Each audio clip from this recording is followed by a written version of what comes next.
Six JVR Jamalapuram వారి రత్నాంజలి. మీ అదృష్టాన్ని మార్చుకోవడం ఇప్పుడు కల కాదు, సిక్స్ జేవిఆర్తో సాధ్యం.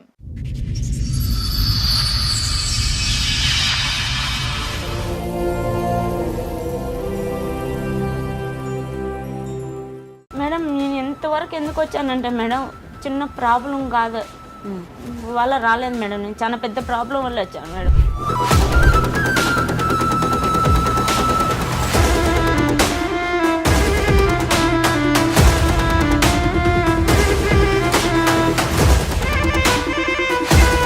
సమస్యలు ఉన్నాయి మేడం, రెండు మీ వల్ల తీర్తాయి. ఒకటి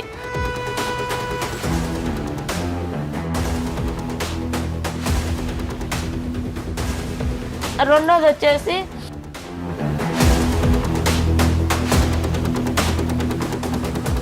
నా పరిస్థితి ఎవరికి రాకూడదు. దాన్ని నన్ను పెళ్లి చేసుకుని ఈ విధంగా మోసం చేసినారు.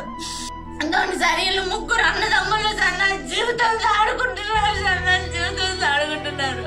దాని సార్ నా బాబు పాస్పోర్ట్ చేయించినాడు, అన్ని చేపించి లాస్ట్ కు నన్ను నడి రోడ్డు మీద వదిలేసినాడు సార్. కోవిడ్లో లైసెన్స్ సార్ ఇది బండి తోలుతారు అక్కడికి. దయించి నా భర్తని ఇంటికి పంపిస్తే నా ప్రాబ్లమ్స్ అన్ని సాల్వ్ అయిపోతాయి సార్, నన్ను పంపేయండి సార్.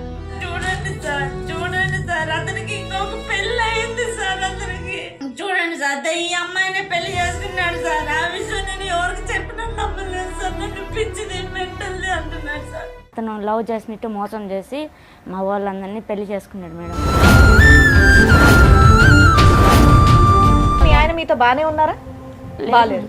కొట్టడం తిట్టడం లాంటిది ఏమైనా చేసేవాళ్ళ? నా కార్యాలు పుట్టాయి మేడం, కాళ్ళకు ఉన్నాయి, చేతులకు ఉన్నాయి మేడం. కానీ ఇవి ఉన్నాయని చెప్పేసి నువ్వు ఇట్లున్నావు, నువ్వు అట్టున్నావు, నా అందాన్ని ఎంచడము.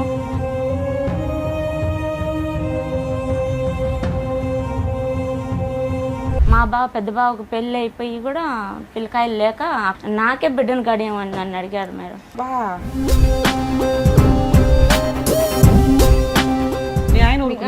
మా ఆయనకు చెప్తానంటే నువ్వే తప్పుడు దాని అవుతావు చెప్తే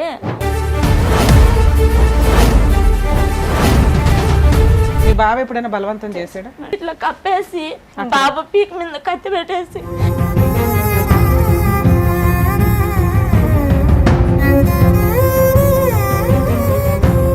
సార్లు నాకు తెలుసు మేడం. మా భర్తలాగా వచ్చి నా పక్క పనుకున్నాడు మేడం నైట్లో మబ్బులో.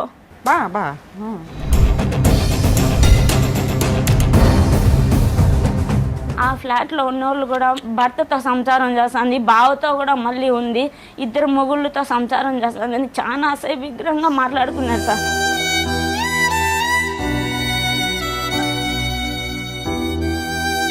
తర్వాత ఏమైంది? తర్వాత లాస్ట్కి మళ్ళీ 2014 లాస్ట్ వచ్చాడు మేడం. వచ్చి ఇంకా ఎంటికలు తీపిస్తాము బాబుకి అనుకునే లోపల మా చెల్లెల్ని నేను పెళ్లి చేసుకుంటున్నానని చెప్పి ఎంటర్ చేసేసాడు మేడం. మీ చెల్లిని చేసుకున్నాడా చేసుకోలేదా? తాలిబుట్టు కట్టాడు మేడం.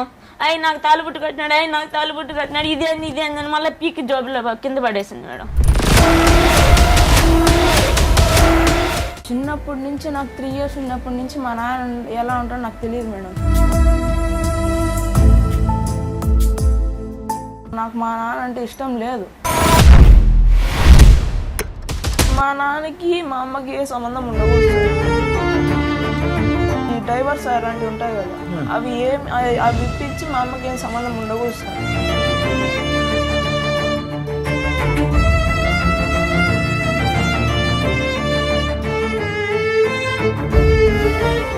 ఈ కార్యక్రమంలో మనతో పాటు ఉన్నారు ప్రముఖ హైకోర్టు అడ్వకేట్ రమ్యాకుల గారు. నమస్తే మేడం. నమస్తే అండి. ప్రముఖ సైకియాట్రిస్ట్ డాక్టర్ కళ్యాణ్ చక్రవర్తి గారు. నమస్తే సార్. నమస్తే మేడం. మేడం సార్, జ్యోతి గారు ఒక సమస్యతో రావడం జరిగింది. ఆవిడ సమస్య ఏంటో అడిగి తెలుసుకుందాం. జ్యోతి గారు రండి. నమస్తే మేడం. నమస్తే అండి. మేడం మీకోసం చాలా రోజుల నుంచి వెయిట్ చేస్తున్నాను మేడం. మేడం కూర్చోండి, మాట్లాడదాం. జ్యోతి గారు ఎక్కడి నుంచి వస్తున్నారు? నేను రాజంపేట నుంచి వస్తున్నాను. రాజంపేట నుంచి. రాజంపేట. నేను ఇంట్లో హౌస్ వైఫ్. ఇంట్లో హౌస్ వైఫ్గా ఉన్నారు. హౌస్ వైఫ్, మిషన్ కుట్టుకుంటాను. ఓకే. ఇంకా అమ్మ వాళ్ళ ఇంట్లో ఉన్నాను మేడం ప్రస్తుతానికి. ఓకే. మీకు పెళ్ళయిందా? అయింది మేడం. ఎన్నేళ్ళ క్రితం అయిందండి? 2010లో అయింది. Love marriage arranged? అరేంజ్ మ్యారేజే, కానీ అతను లవ్ చేసినట్టు మోసం చేసి మా వాళ్ళందరినీ పెళ్లి చేసుకున్నాడు మేడం. ఓకే, మీరు లవ్ చేయలేదు కానీ అతను మిమ్మల్ని ఇష్టపడి మీ పెద్దవాళ్ళతో మాట్లాడి మిమ్మల్ని పెళ్లి చేసుకున్నాడు మేడం. ఓకే, ఏ సంవత్సరంలో పెళ్లి అయిందమ్మా? 2010 10వ నెల 21వ తేదీ 2010లో అయింది. 2010లో అయింది సార్. పిల్లలు? ఒక బాబు సార్, ఒక బాబు వెనకాల పాప పుట్టి చనిపోయింది. ఓకే, దాదాపు 15 ఏళ్ల తర్వాత మీరు మీ అమ్మ వాళ్ళ ఇంట్లో ఉన్నాను అని కంప్లైంట్ చేయడానికి ఇక్కడ వరకు 10 సంవత్సరాల నుంచి ఉన్నాను మేడం. 10 సంవత్సరాల నుంచి అమ్మ దగ్గరే ఉన్నారు? అమ్మ వాళ్ళ ఇంట్లోనే ఉన్నాను మేడం. మీ హస్బెండ్ ఏం చేస్తారు, మీరేం చేస్తారు? అంటే నేను చదువుకోలేదు మేడం, ఇంట్లోనే ఉన్నాను. నానమ్మ దగ్గర ఉన్నాను, మా నాన్నమ్మ దగ్గర. ఇంకా మా అమ్మ మా నాన్న ఇంకా మాకు పొలాలు ఏం పని లేదని చెప్పేసి కోయట్కి వెళ్ళారు మేడం బతుకు తీరు కోసం. నాకు ఒక చెల్లి ఒక తమ్ముడు ఉన్నారు, వాళ్ళకి చదువు అబ్బింది, నాకు అబ్బలేదు. దానివల్ల ఇంకా కోయట్లో ఉన్నారు. మా బంధువులు చేశారు మేడం నాకు పెళ్ళి. మా బంధువులు అంటే మీ పేరెంట్స్ అక్కడే ఉన్నారు కాబట్టి మీ చుట్టాలు. అంటే ఎవరి దగ్గర ఉండేదానివి నువ్వు? మా నాన్నమ్మ దగ్గర. నానమ్మ దగ్గర బాగా మేము పల్లెలో ఉన్నాం, కానీ బాగా పరువుగానే ఉన్నాను మేడం. కానీ మీరు ఎంతమంది అక్క చెల్లెలు అన్నదమ్ములు ఎంతమంది అమ్మా మీరు? 2 అక్క చెల్లెలు, ఒక అన్న తమ్ముడు సార్. నీకంటే 2 ఉన్నారా? పెద్ద ఆడపిల్ల పెద్ద, నెక్స్ట్ తమ్ముడు, లాస్ట్ చెల్లి. రాకూడదని రాలేదమ్మా, లేదంటే రాలేక రాలేదమ్మా మీ తల్లిదండ్రులు అంత దూరం నుంచి? అంటే కూతురు పెళ్లికి తల్లిదండ్రులు రాకపోవటం ఏంటి? మా నాన్న వచ్చాడు సార్ పెళ్లికి, అమ్మ రాలేని పరిస్థితుల్లో కోయట్ ఇంట్లో ఇరకపోయింది, పెళ్లికి రాలేదు. నాన్న వచ్చారు? నాన్న వచ్చాడు. సో అందరికి ఈ పెళ్లి ఇష్టమే. నీ వయసు ఎంత పెళ్లి అయినప్పుడు? నా వయసు అప్పటికి 17 పూర్తి అయిపోయి 18 ఎంట్రింగ్ సార్ నాది. మీ వాళ్ళకి ఎందుకు ఇష్టం లేదు? మా వాళ్ళకి ఎందుకు ఇష్టం లేదంటే మేడం, వాళ్ళు మంచి వాళ్ళు కాదంట మేడం. ఎవరు కనిపెట్టారు మీ ఇంట్లో? మా నాన్న కనిపెట్టాడు మేడం. మీ నాన్న వచ్చిందే పెళ్లికి కదా నాన్న? పెళ్లికి వచ్చాడు మేడం. కుటుంబం తెలుసా? తెలుసు మేడం. ఫస్ట్ మా అమ్మమ్మ వాళ్ళ ఊళ్ళో చేసుకున్నారంట సార్, వాళ్ళ మేనత్త వాళ్ళు, మా మొగుడు మేనత్త వాళ్ళు చేసుకున్నారంట. చేసుకొని వాళ్ళు ఏదో ప్రాబ్లమ్స్ వల్ల చనిపోయినారంట వాళ్ళు, ఫ్యామిలీ. దానివల్ల వాళ్ళు మంచోళ్ళు కాదు, నువ్వు చేయలేవమ్మా, వద్దు. ఒక్క సంఘటనతోనే ఆ కుటుంబం మంచిది కాదు అని అన్నాడు అతను. మొత్తం ఫ్యామిలీ చనిపోయిందా? ఫ్యామిలీ లేదు, వాళ్ళిద్దరు భార్యాభర్తలు చనిపోయినారు. మా భర్త వాళ్ళ మేనమామ మేనత్త వాళ్ళు చనిపోయినారు. సరే, అర్థమైంది. చనిపోయినారు. దాంతో మా నాన్న వద్దు, వాళ్ళు ఏలుకోరు, వాళ్ళు పెళ్లి చేసుకున్నా వాళ్ళు మంచి వాళ్ళు కాదు, వద్దు, నా తల తాకట పెట్టైనా కూడా నేను ఏడనో చాట పెళ్లి చేస్తానన్నాడు సార్. ఈ సంబంధం తీసుకొచ్చింది ఎవరు నీకు? నాకు తీసుకొచ్చింది మా పెద్ద మేనత్త వాళ్ళ ఆడబిడ్డ, వాళ్ళ అన్నదమ్ములు. సంబంధం వచ్చిందని మీ నాన్నకి అమ్మకి ఫోన్ చేసి చెప్పుకుంటారు కదా, అప్పుడే మీ నాన్న అబ్జెక్షన్ పెట్టేయొచ్చు, మా అమ్మాయికి మేము వేరే సంబంధం చూసుకుంటాం. పెట్టాడు మేడం. మరి ఎందుకు చేశారు? పెట్టాడు, కానీ మా అమ్మకి మా నాన్నకు మధ్య గొడవ పెట్టేశారు మేడం వాళ్ళు. అంటే ఏదో వాళ్ళకి సంథింగ్ కుటుంబం కక్షలు అయితే ఉన్నాయి మేడం, ఏదో మా పెద్దవాళ్ళకు ఏదో ఉన్నాయి, కానీ దాంట్లో నన్ను ఇన్వాల్వ్ చేశారు మేడం. ఇన్వాల్వ్ చేసేసారు. చేసుకున్నాడు. బేస్తవారం అంటే బుధవారం వచ్చింది మేడం మా అత్తను తొడుకొని. అంటే పెద్దమ్మ అవుతుంది మేడం నాకు, ఆమె పేరు ఎల్లమ్మ. ఆమె తొడుకొని వచ్చింది. మా అత్త వాళ్ళు బుధవారం వచ్చిపోయినారు. బేస్తవారము మళ్ళీ మా భర్తను తొడుకొని వచ్చింది. మళ్ళీ బేస్తవారం నిశ్చితార్థం, మళ్ళీ బేస్తవారం పెళ్లి చేసుకున్నాడు. పెళ్ళి 9 రోజులకి వెళ్ళిపోయినాడు మేడం కోయట్కి. ఆయన కూడా కువైట్ లోనే ఉంటాడా? కోయట్కి వెళ్ళిపోయాడు మేడం. అతను వాళ్ళు మాకేం బంధువులు ఏం కాదు మేడం, మాకు చాలా అసలు సంబంధమే లేదు. ఏం చేసేవాడమ్మా మీ ఆయన పెళ్ళైన కొత్తలో కువైట్ లో? అక్కడ కోయట్ లో ఎప్పటి నుంచో ఉన్నాడు. ఏం పని చేసేవాడు? డ్రైవర్ అంట sir. Driver. Company visa, plastic సామాన్లు అన్ని తిని పడేసేటి అవి ఉంటాయి కదా సార్, అవన్నీ షాప్. పెళ్ళైన 9వ రోజుకి వెళ్ళిన వ్యక్తి మళ్ళీ ఎప్పుడు వచ్చాడమ్మా నీ జీవితం? మళ్ళీ రాలేదు సార్, మళ్ళీ నన్నే కోయట్ కి సంవత్సరానికి తీసుకున్నాడు సార్. నువ్వు వెళ్ళావా? మళ్ళీ అక్కడికి సంబంధమే కువైట్ లో ఉన్నప్పుడు మీ అమ్మ నాన్న అక్కడ కూడా అబ్బాయిని పలకరించి ఉండొచ్చు కదా, అందరూ ఒకే చాట ఏ సండేనో కలవచ్చు కదా, బాబు ఇట్లా మరి మా అమ్మాయిని బాగా చూసుకుంటావా ఇది కాదని ఆయన అక్కడ మాట్లాడవచ్చు కదా. మాట్లాడలేదు మేడం, ఇక్కడ ఇంటి దగ్గరే వీళ్ళే మాట్లాడినారు మేడం. సరే, పెళ్ళైనాక అబ్బాయి అనటం ఏంటంటే నేను కువైట్ వెళ్ళిపోతాను, నీకు వీసా పాస్పోర్ట్స్ ఇవన్నీ వేసి తీసుకెళ్తాను అన్నాడు. ఒక 1 year కి తీసుకెళ్ళాడు. అక్కడ ఎవరెవరు ఉండేవాళ్ళు? అక్కడ నన్ను తీసుకున్నాడు. నన్ను తీసుకున్న తర్వాత మా బావ వాళ్ళు 2 ఉన్నారు. ఒక బావ వచ్చిపోతా ఉన్నాడు, ఒక బావ ఎక్కువ మా దగ్గర ఉండి డ్యూటీకి వెళ్తా ఉన్నాడు. ఇంకా వాళ్ళే ఉన్నారు మేడం. మీ బావకి పెళ్ళయిందా? మా బావ పెద్ద బావకు పెళ్ళి అయిపోయి కూడా పిల్లకాయలు లేక అక్కడ వాతావరణంకి పుడతారని వచ్చి, అతను వాతావరణంకి పుట్టారో లేదో దేవుడు ఎరుగు, కానీ నాకే బిడ్డను గడియమని నన్ను అడిగాడు మేడం. నన్నే బిడ్డను గడియమని అడిగారు మేడం. అసహ్యంగా మాట్లాడారు అక్కడ? అవును మేడం. అమ్మ నాన్న ఉన్నారు, కంప్లైంట్ ఇవ్వకపోయేట్లేదు, అసహ్యంగా మాట్లాడారు. నా పెళ్ళప్పటి నుంచి నేను ఇంకా వాళ్ళ మాట నేను చేసుకున్నానని చెప్పేసి ఆ బుద్ధి నుంచి ఈ బుద్ధి వరకు నన్ను మీ పేరెంట్స్ పట్టించుకోవట్లేదు మేడం. కదమ్మా, ఇక్కడ నువ్వు అన్న మాట కొంచెం ఇబ్బందికరంగా ఉంది. మీ బావతో నిన్ను పిల్లని కనమన్నారా, లేకపోతే మిమ్మల్ని పిల్లలు కానీ ఒక పిల్లని ఎక్స్ట్రా ఇమ్మన్నారా? బావతోనే బావతోనే మేడం.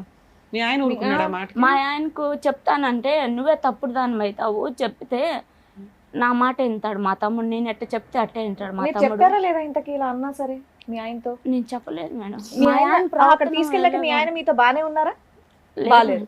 కొట్టడం తిట్టడం లాంటిది ఏమైనా చేసేవాళ్ళ? అంతే. ఆ భయం ఆరేళ్ళు చెప్పలేదా? ఉన్నాయి నాకు, ఆరేళ్ళు పుట్టాయి మేడం. కాళ్ళకు ఉన్నాయి, చేతులకు ఉన్నాయి మేడం. అవి పుట్టడం నా తప్ప మేడం?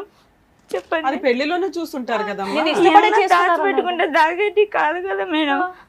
కానీ ఇవి ఉన్నాయని చెప్పేసి నువ్వు ఇట్లున్నావు, నువ్వు అట్టున్నావు, నా అన్నాన్ని ఎంచడము, నన్ను ఎత్తి పొడవడమే తప్ప ఇంకా అతనికి నా మీద ప్రేమ లేదు మేడం. భార్య భర్తలుగా మేము ఏ రోజు సంతోషంగా ఉండింది లేదు మేడం. స్టార్టింగ్ మీరు ఏమన్నారు? మీ ఆయన మిమ్మల్ని ఇష్టపడ్డారు కాబట్టి మీ ఇంట్లో వాళ్ళతో అది మాట్లాడి నాటకం మేడం. ఇందుకు నాటకం ఆడాల్సిన అవసరం ఉంది? కట్నం ఏమన్నా మీరు భారీగా ఇచ్చారా? భారీగా అంటే నేను ఇంట్లో మా నాన్న వాళ్ళకు 3 కుటుంబాలకు పెద్ద కూతుర్ని నేను. మా నాన్న వాళ్ళు 3 అన్నదమ్ములు, అందరూ బాగా కోయట్లో ఉన్నారు. వీళ్ళు బాగా పరుగుల ఫ్యామిలీ, బాగా దండిగా తెస్తుంది, అందరూ కట్నం పెడతారని చెప్పేసి చేసుకున్నారు మేడం నన్ను. మా చిన్నాన్న వాళ్ళని అడగమన్నాడు మా నాన్న వాళ్ళ తమ్ముళ్ళని. ఒక్కొక్కరి దగ్గర 10 తులాలు బంగారు అడిగి పెట్టించుకో, ఏం నీకు ఆ హక్కు లేదా పెట్టేదానికి? పెట్టించుకో, నువ్వు పెట్టుకోకుండా ఎలా? ఎంతకాలం ఉన్నావు తల్లి కువైట్ లో? 2 నెలలు ఉన్నాను మేడం.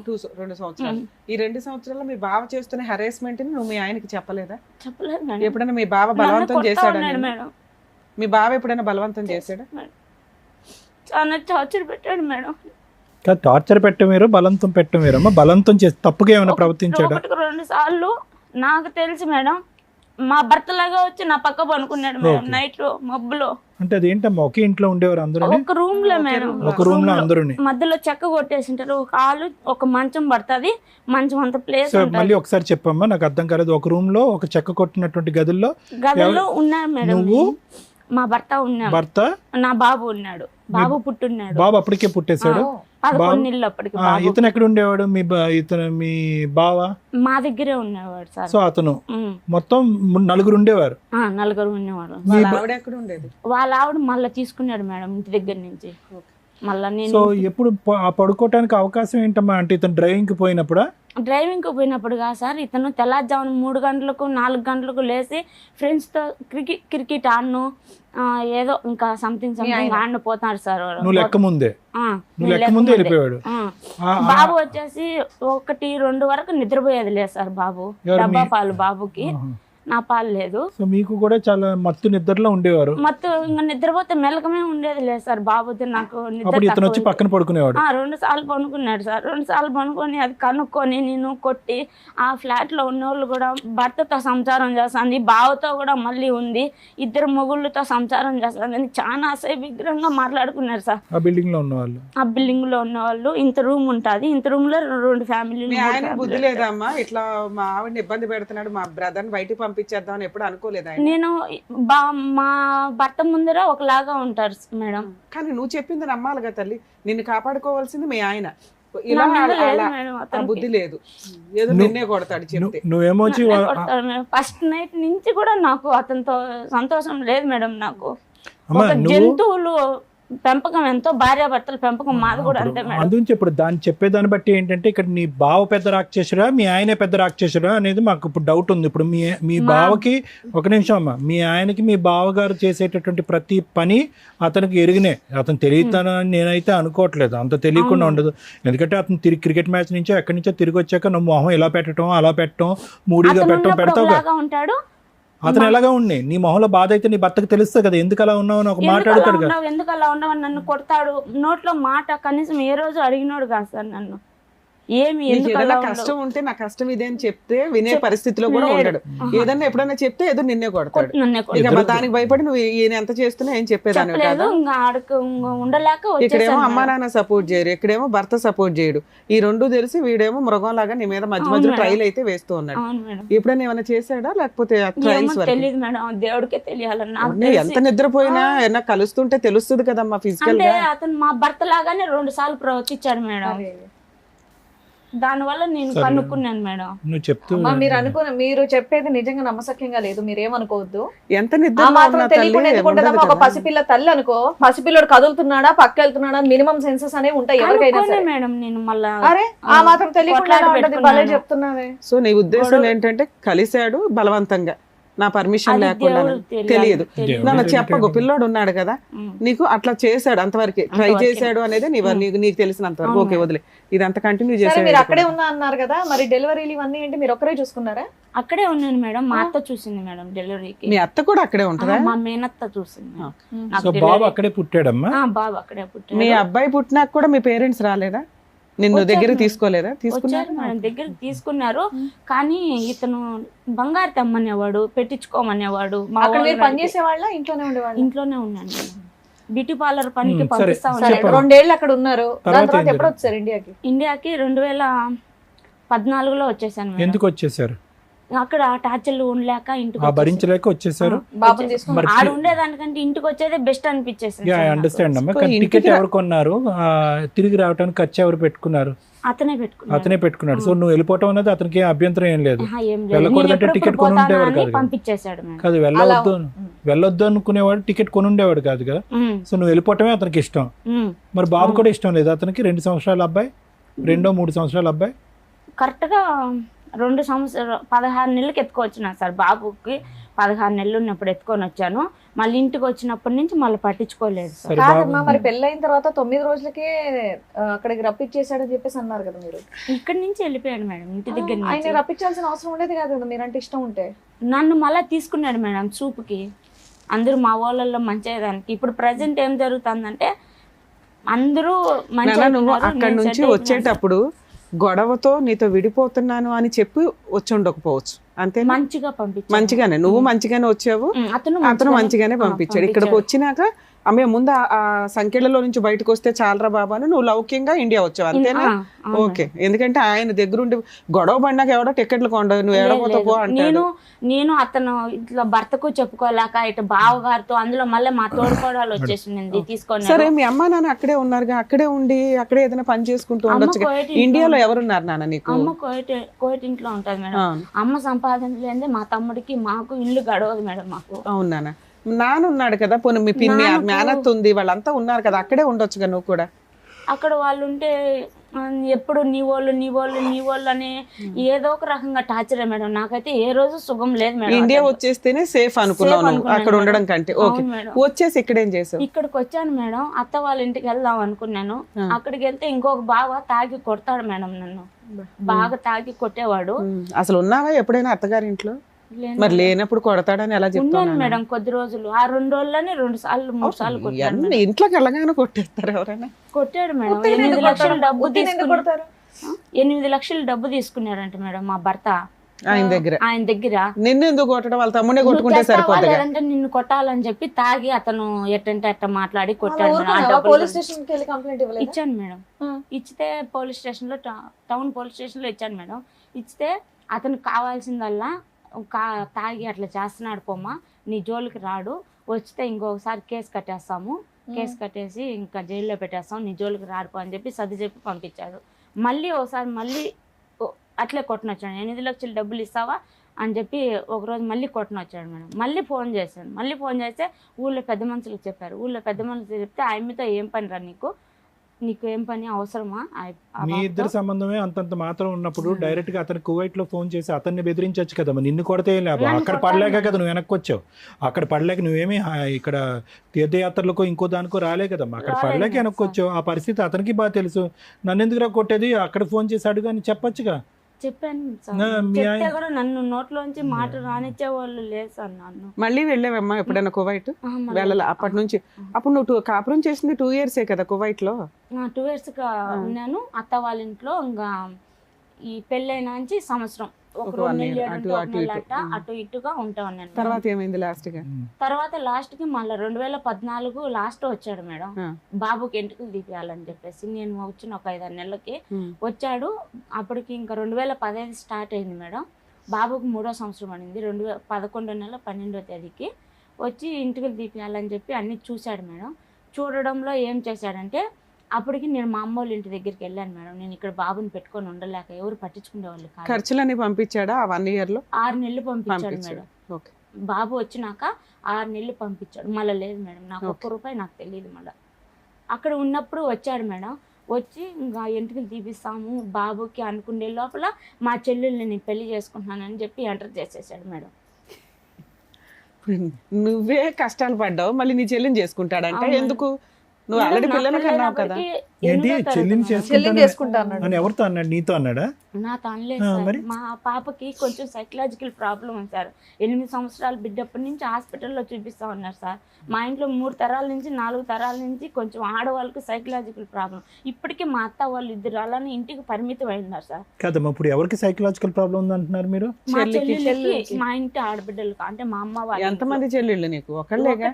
ఆ చెల్లికి సైకలాజికల్ ప్రాబ్లం, పెళ్ళి అవ్వల. మీ ఆయన ఆ పిల్లని చేసుకుంటాను.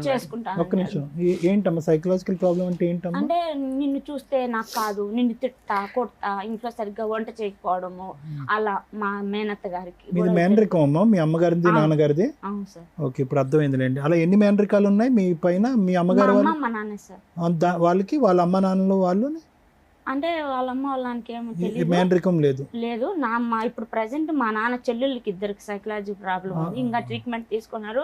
టాబ్లెట్ పడితే తప్ప వాళ్ళు పనుకోరు సార్. మీ చెల్లికి ఎప్పుడు ట్రీట్మెంట్ ఇచ్చారమ్మా? మా చెల్లెలకి 8 సంవత్సరాలప్పుడు చూపిస్తా ఉన్నారు సార్. చూపిస్తే ఆ అమ్మాయికి వయసు పెరిగే కొద్దీ సైకలాజికల్ ప్రాబ్లం వస్తుంది అని చెప్పి డాక్టర్లు చెప్పినారంట సార్. పెరిగే కొద్దీ తగ్గిద్దన్నారా పెరుగుతుందని? ఎందుకంటే అది ఎంఆర్ కాబట్టి. అది అమ్మాయి చదివేటప్పుడు టెన్షన్ గా ఏడవడం, నాకు తలనొప్పి వస్తుంది, నాకు కంతలు లాగుతున్నాయి అన్నాడు. రకరకాల నాకు బాగుంటుంది. నాకేం అట్లా. ఏం చదువుకున్నారమ్మా మీరు? ఎంతవరకు నేను చదువుకోలేదు సార్. ఊళ్ళో 5 వరకు చదువు అవ్వలేదు. అందుకే నాకు అవ్వలేదు సార్ చదువు. తెలివిందని ఉన్నావు అంటే సరే. సరే నాన్న, తర్వాత ఏమైంది? ఆ అబ్బాయి అట్లా అన్నాడు మీ ఆయన, మీ చెల్లిని చేసుకుంటానని. తర్వాత మేడం ఆయన వచ్చాడు మేడం. 2015లో వచ్చాడు. వచ్చేతలకి మా తమ్ముడిని తొడుకొని లోపలికి పోయింది మేడం మా చెల్లి. ఎందుకు తొడుకోమిందో తెలీదు. బాబుని చూసుకుంటే నేను బయటే ఉన్నాను. లోపలికి పోయి రూమ్లోకి పోయి వాకులు వేసేస్తుంది మేడం. వాకులు వేసి నేను ఆ మామనే పెళ్లి చేసుకుంటాను నేను అని చెప్పిందంట మేడం అమ్మాయి. చెప్పిన తర్వాత మా తమ్ముడు వచ్చేసి ఏడ్చుకుంటా వెళ్ళిపోయి మా వాళ్ళకి ఫోన్లు చేసి పిలిపించారు మేడం. పిలిపించి ఒక 30 మంది పైగానే వచ్చారు మేడం. పెద్ద మనుషులు అందరూ మా ఊరోళ్ళు వచ్చి ఇటు ఈ అత్తగారుల్లో ఇటు అమ్మగారుల్లో చెడు కాకుండా ఒక పంచాయతీ పెట్టారు మేడం. పంచాయతీ పెట్టి మా భర్తను రమ్మన్నారు మేడం. రా నువ్వు వచ్చి మాట్లాడాలా, మీ ఊళ్ళో పెద్ద మనుషులు తీసుకొని రా అని అంటే అతను వాళ్ళని తీసుకోరాకోకుండా ఏం జరుగుతుందో తెలియదు మేడం. ఆ అమ్మాయి ఎందుకు చెప్పిందో అలా తెలియదు నాకు. నేను చూడలేదు, తమ్ముడు ఏం చెప్పలేదు. ఇట్లా బయట జరిగి ఇట్లా కప్పేసి మా పెద్దవాళ్ళు నన్ను తోసేసాడు మేడం. నన్ను బాబా పీక్ మీద కత్తి పెట్టేసి ఇప్పుడు ఎంత నెత్తి నోరు బాదుకున్నా కూడా ఎవరు నమ్మడం లేదు మేడం నన్ను. ఏదో ఇంట్లోనే పెద్ద మనుషులు తోసేసాడు. నమ్మకపోవడం ఏంటి? అందరూ చూస్తూ ఉంటారు కదమ్మా. నన్ను ఒక్కదాన్నే పంపించాడు మేడం మా వాళ్ళకి. సరే ఓకే, నమ్మకపోయినా పర్లేదు తల్లి, నువ్వైతే నమ్ముతున్నావుగా. మీ ఆయన ఇలా చేశాడు అనేది నీకైతే తెలుసు. అందుకే ఇంకా అప్పటి నుంచి నువ్వు కలవటం మానేసావా? ఇందుకు మీ చెల్లిని చేసుకున్నాడా చేసుకోలేదా? తాళబుట్టు కట్టాడు మేడం. ఆయన నాకు తాళబుట్టు కట్టినాడు. ఇదే అని మళ్ళీ పీకి జోబులో కింద పడేసింది మేడం. పెద్ద మనుషులు ఏం చేస్తున్నారు? పెద్ద మనుషులు లేరు. చీకట్లో ఈయన ఒక్కడే ఉన్నప్పుడు చేశాడు. వాళ్ళు కలిసి ఉన్నారా? మా అత్త వాళ్ళ ఇంట్లో చేశాడు మేడం. తర్వాత ఏమైంది? ఆ తర్వాత మళ్ళా పెద్ద మనుషులకి నన్ను పంపించాడు. నేను ఒప్పుకున్నా. ఏమని మా చెల్లెలు చేసుకునేది మా భర్తకి ఇష్టమే కదా, మీకేం బాధ, నేను చేసుకుంటాను అని చెప్పి ఆ మాట చెప్పి అంతవరకు పిల్లోడి పీక మీద కట్టి మా ఆడబిడ్డ ఇంట్లో పెట్టి పంపించాడా? మా ఆయనకి ఇష్టమే, నాకు ఇష్టమే, మా చెల్లిని చేసుకోవడం, మాకు లేని బాధ మీకేంటి అని పెద్ద మనుషులు చెప్పమన్నాడు. చెప్పేసావు నువ్వు. ఆ తర్వాత ఈయన తాళి కట్టాడు, ఆ పిల్ల ఈసురు కొట్టింది. ఆ పాపిస్తూ మాట చెప్పింది దాని వల్ల మేడం నాకు అందరికి దూరం అయిపోయినా. కనీసం ఇక్కడ వరకు మా నాన్న పిలుచుకోవచ్చదని కూడా రావట్లేదు మేడం. ఆ తప్పుడు మాట కూర్చుంది దానికి. బిడ్డను చూసుకోలేక అసలు ఏం జరుగుతుందో కూడా తెలియలేదు మేడం. సరే నాన్న, ఇదంతా 11 ఏళ్ల క్రితం స్టోరీ కదా. కానీ ఇప్పుడు ఉంటారు మేడం. పెళ్లి చేసుకున్నాడా? పెళ్లి చేసుకోలే. ఆ అమ్మాయిని ఏమన్నా కువైట్ ఖతార్ తీసుకెళ్ళాడా? తీసుకెళ్ళాలా? ఆవిడ మన ఆవిడ ఉంది. ఆవిడకి ఏమైనా పెళ్లి అయిందా? ఆ సైకలాజికల్ ప్రాబ్లం ఉంది. ఆ అమ్మాయికి ఏమైనా పెళ్లి అయిందా? మళ్ళా మాట్లాడేసి పెద్ద మనుషులు శోధనం చేసుకొని సుమా మాట్లాడుకొని బెంగళూరుకి హాస్పిటల్లో తీసుకొని పోవాలని చెప్పి తీసుకోపోతా ఉన్నారు మేడం. బెంగళూరుకి మా నాన్న, మా తమ్ముడు, మా బంధువులు అందరూ తీసుకోపోతా ఉంటే చెక్ పోస్ట్ దగ్గరికి కిడ్నాప్ చేసి తడుకోబోతున్నారు ఒక అమ్మాయిని అని చెప్పి ఫోన్ చేసి పట్టించేశాడు మేడం మా ఆయన. పట్టించేసి అప్పటికి ఆ అమ్మాయి అసలు ఒళ్ళ మీద గుడ్డ ఉందా లేదా అన్నంలో ఏంలో పూర్తి పిచ్చిది అయిపోయింది. ఎక్కడ తీసుకెళ్దాం అనుకున్నారు? నిమ్హాన్సా? బెంగళూరుకి సార్. ఎక్కడ? నిమ్హాన్స్ కా? గవర్నమెంట్ హాస్పిటల్ కా ప్రైవేట్ కా? గవర్నమెంట్ హాస్పిటల్కి, నిమాన్స్ హాస్పిటల్కి సార్. అవును, అలా కిడ్నాప్ చేస్తున్నారని తీసుకెళ్ళినప్పుడు మీకు అపాయింట్మెంట్ ఇది ఉంటుంది కదా, అపాయింట్మెంట్ మెసేజ్ కానీ లెటర్ కానీ. లో మా వాళ్ళ శోధన చేసుకునేసినారు సార్. ఆ అమ్మాయిని తీసుకొని బలవంతంగా తీసుకోబోతా ఉన్నారు సార్. ఆ అమ్మాయి చాలా కేకలేయడము, ఇంకా పరిస్థితి బాగాలేదు. పరిస్థితి బాగలేదు ఆ అమ్మాయికి. రోడ్డు మీద వదిలేస్తే ఇంక ఎట్లా పోతుందో తెలియదు, అట్లా ఉండింది. ఇదంతా 10 ఏళ్ల క్రితం స్టోరీ. కరెక్ట్ గా 2015లో జరిగింది. 2010లో జరిగింది. చెక్ పోస్ట్ కాడికి అమ్మాయికి ట్రీట్మెంట్ ఇప్పించలా, అయిపోయింది అక్కడితో. తర్వాత మా ఆయన పోలీసు వాళ్ళకి డబ్బులు ఇచ్చి, లేడీ కానిస్టేబుల్ డబ్బులు ఇచ్చి కుక్కలకు రక్తం పోసినట్టుగా కొట్టించాడు మేడం అమ్మాయిని. మామని పెళ్లి చేసుకుంటాను అని అంటాంది, కావాలని కోపట్టింది అమ్మాయికి అని. మీ ఆయనకి ఇష్టమే కదమ్మా అమ్మాయిని చేసుకోవటం మేడం. బాబు మీద పీక మీద కత్తి పెట్టి చేసుకుంటా అని చెప్పి అతను తప్పించుకునేదానికి అలా చేశాడు మేడం. నీ గొడవ తప్పించుకోవడానికా? నా గొడవ కాదు మేడం. అమ్మాయికి నా పెళ్ళప్పటికి 13 సంవత్సరాలు మేడం. 13 సంవత్సరాలు పాపప్పుడు మా ఇంటికి వచ్చినాడు మేడం పెళ్లి చేసుకుని. అతను మళ్ళీ వస్తారు కదా, అప్పుడు ఈ అమ్మాయి స్నానం చేస్తా ఉన్నిందంట మేడం బాత్రూమ్ లో. ఏం చెప్తున్నావు నీకు అర్థం అవుతుందా? అన్ని కలిపి చెప్తున్నావు నానా, నువ్వు చెప్పిందే మళ్ళీ నువ్వు రివర్స్ వేరేగా చెప్తున్నావు. సరే చెప్పండి, ఎందుకు కొట్టించాడమ్మా? ఎందుకు కొట్టించాడు? బాత్రూమ్ లో పెళ్లి చేసుకుంటాను అంది అని కొట్టించాడంట. నన్ను ఎవరు నువ్వు పెళ్లి చేసుకోవడానికి? ఫస్ట్ ఏం చెప్పానా? కత్తి పెట్టి లోపలికి వెళ్ళి పెద్ద మనుషుల్లో అలా ఒప్పించేశాడు మేడం. అవును, అప్పుడు నువ్వు వచ్చి చెప్పొచ్చు కదా, మా ఆయన చేసుకుంటాను అన్నాడు, తాళి కట్టాడు, మా చెల్లి పీకేసింది, అవతల పడేసింది అని చెప్పొచ్చుగా.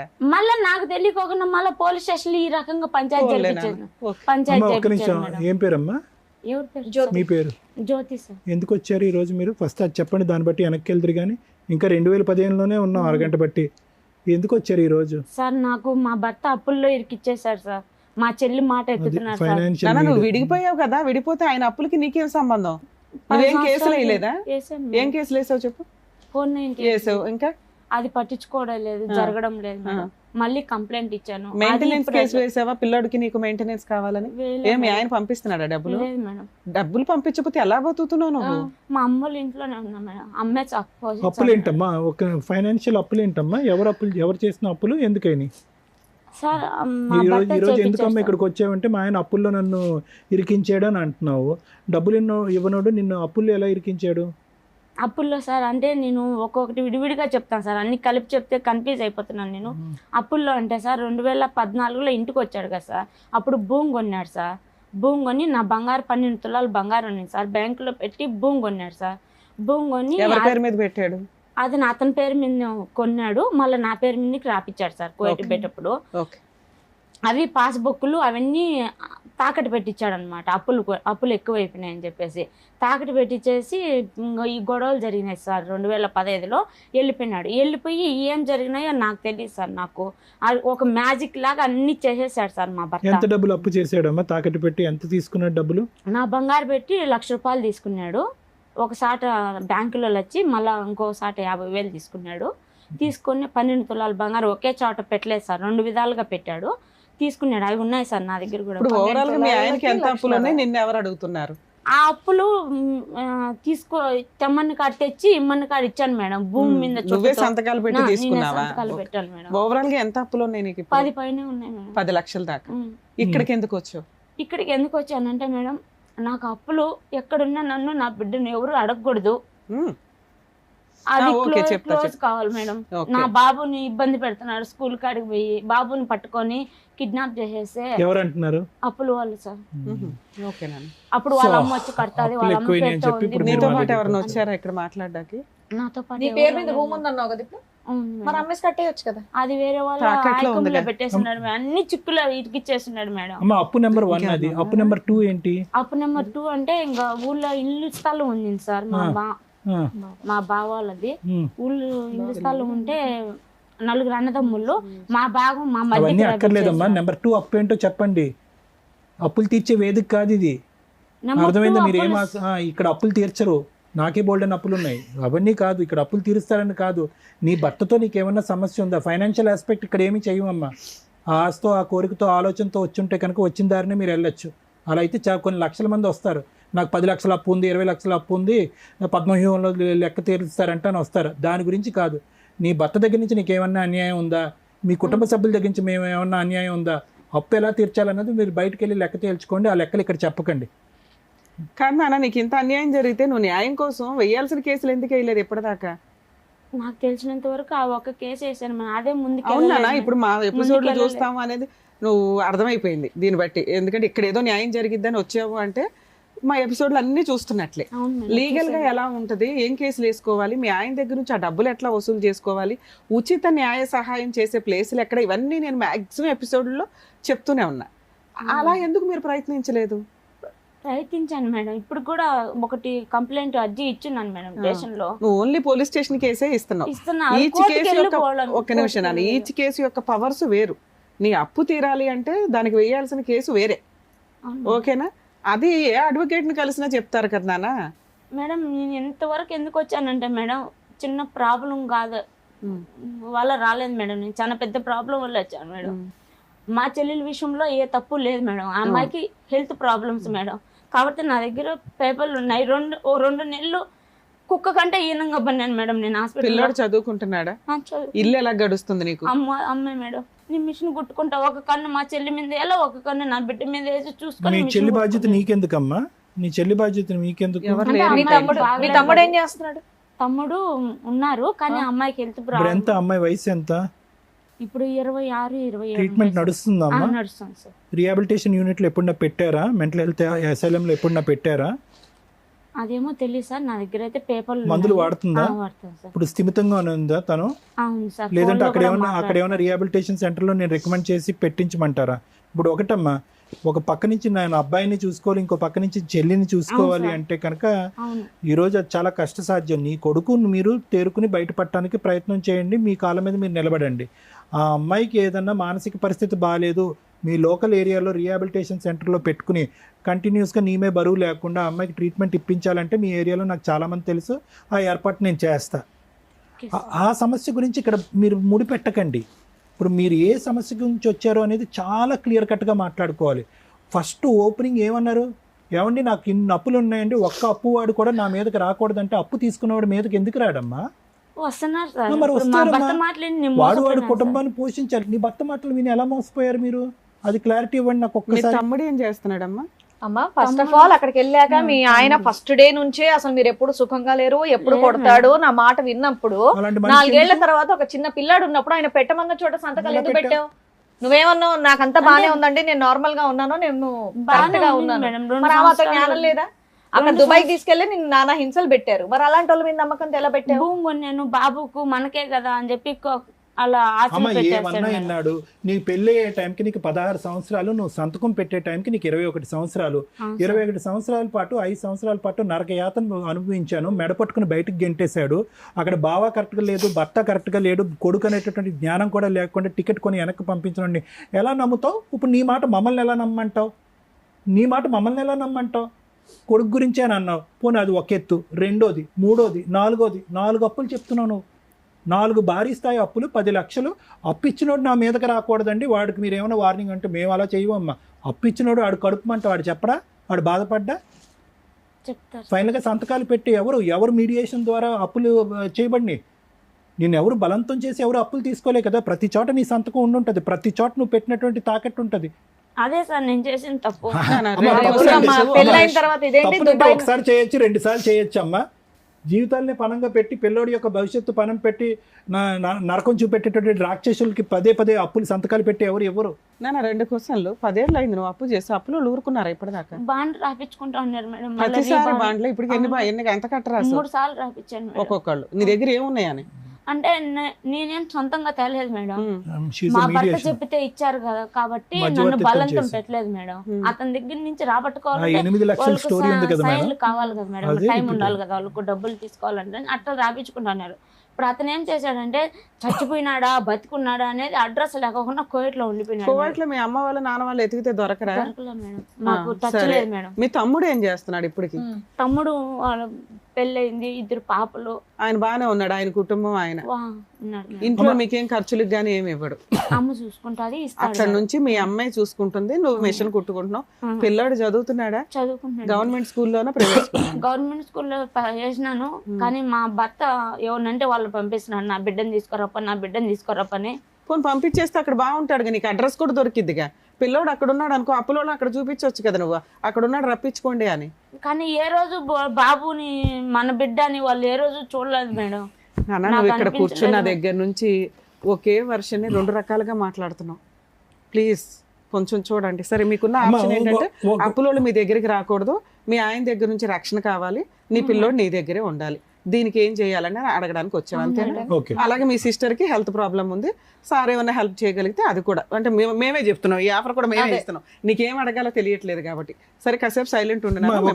టూ ఇష్యూస్ అమ్మా, రెండే ఇష్యూస్. ప్రతి చోట నేను అమాయకురాలనండి, నాకు తెలియదు, నేను మోసపోయాను. కానీ నీ మాట తీరు ఎక్కడ కూడా మాట్లాడేటటువంటి విధానంలో తడబాటు లేదు.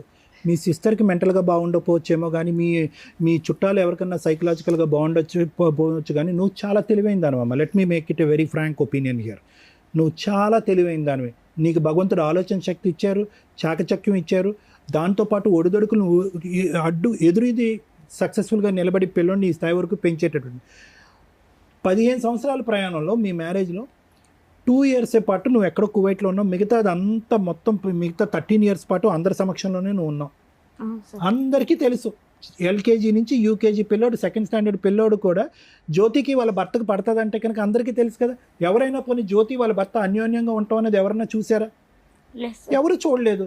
మరి అందరూ వచ్చి నీ జుట్టు ఎందుకు పట్టుకుంటున్నారు? అందరూ అంటే సార్ అదే అంత మా చెల్లెల్ని ఇచ్చి పెళ్లి చేసినానని మా భర్త అలా చెప్పించినాడు సార్. నన్ను అడ్డం పెట్టేసుకుంటున్నాడు సార్, ప్రతి ఒక్క దానికి నన్ను అడ్డం పెట్టేస్తున్నాడు. అతను తప్పు చేసేది నా మీదకి. నువ్వు అడ్డంగా వెళ్ళటానికి ఇష్టపడితేనే నేను అడ్డం పెట్టుకుంటాడు. అవును సార్. ఒక మనిషి ఒక మాట ఒక్కసారి నమ్మచ్చు, 1కి 10 సార్లు నమ్మి ప్రతిసారి నన్ను మోసం చేస్తున్నాడు అంటే కనుక అంటానికైనా ఒక అర్థం ఉండాలి కదమ్మా. ఎందుకు నీ తెలివితేటలకు ఇప్పుడు జరిగినటువంటి మోసాలకి ఎందుకు లింక్ పెడుతున్నానంటే, నువ్వు మాట్లాడేటటువంటి తీరు నీ తెలివితేటలకి జరిగినటువంటి 10-12 మోసాలకి అసలు ఎక్కడ లింకు కుదరట్లే. ఎక్కడో చోట నువ్వు బ్రేక్లు వేసుకోవాలిగా. ఎంతకాలం అమాయకురాలు అని చెప్పి ఆ ఊరంతా నమ్మించి ఈ వేదిక మీద ఎక్కడ కూర్చుని నేను అమాయకురాలనండి, 23 సార్లు నేను మోసపోయానండి, 10 లక్షలు అప్పు ఉందండి అని ఎలా చెప్తావు? ఎలా న్యాయాలు జరుగుతాయి ఇలాంటి వాటికి? సార్ అప్పనే కాదు సార్, ప్రతి ఒక్క విషయంలో నేను నమ్మాను సార్ అతన్ని. ఎందుకు నమ్మాలి? ఎందుకు నమ్మాలమ్మా? నమ్మాను కాబట్టే.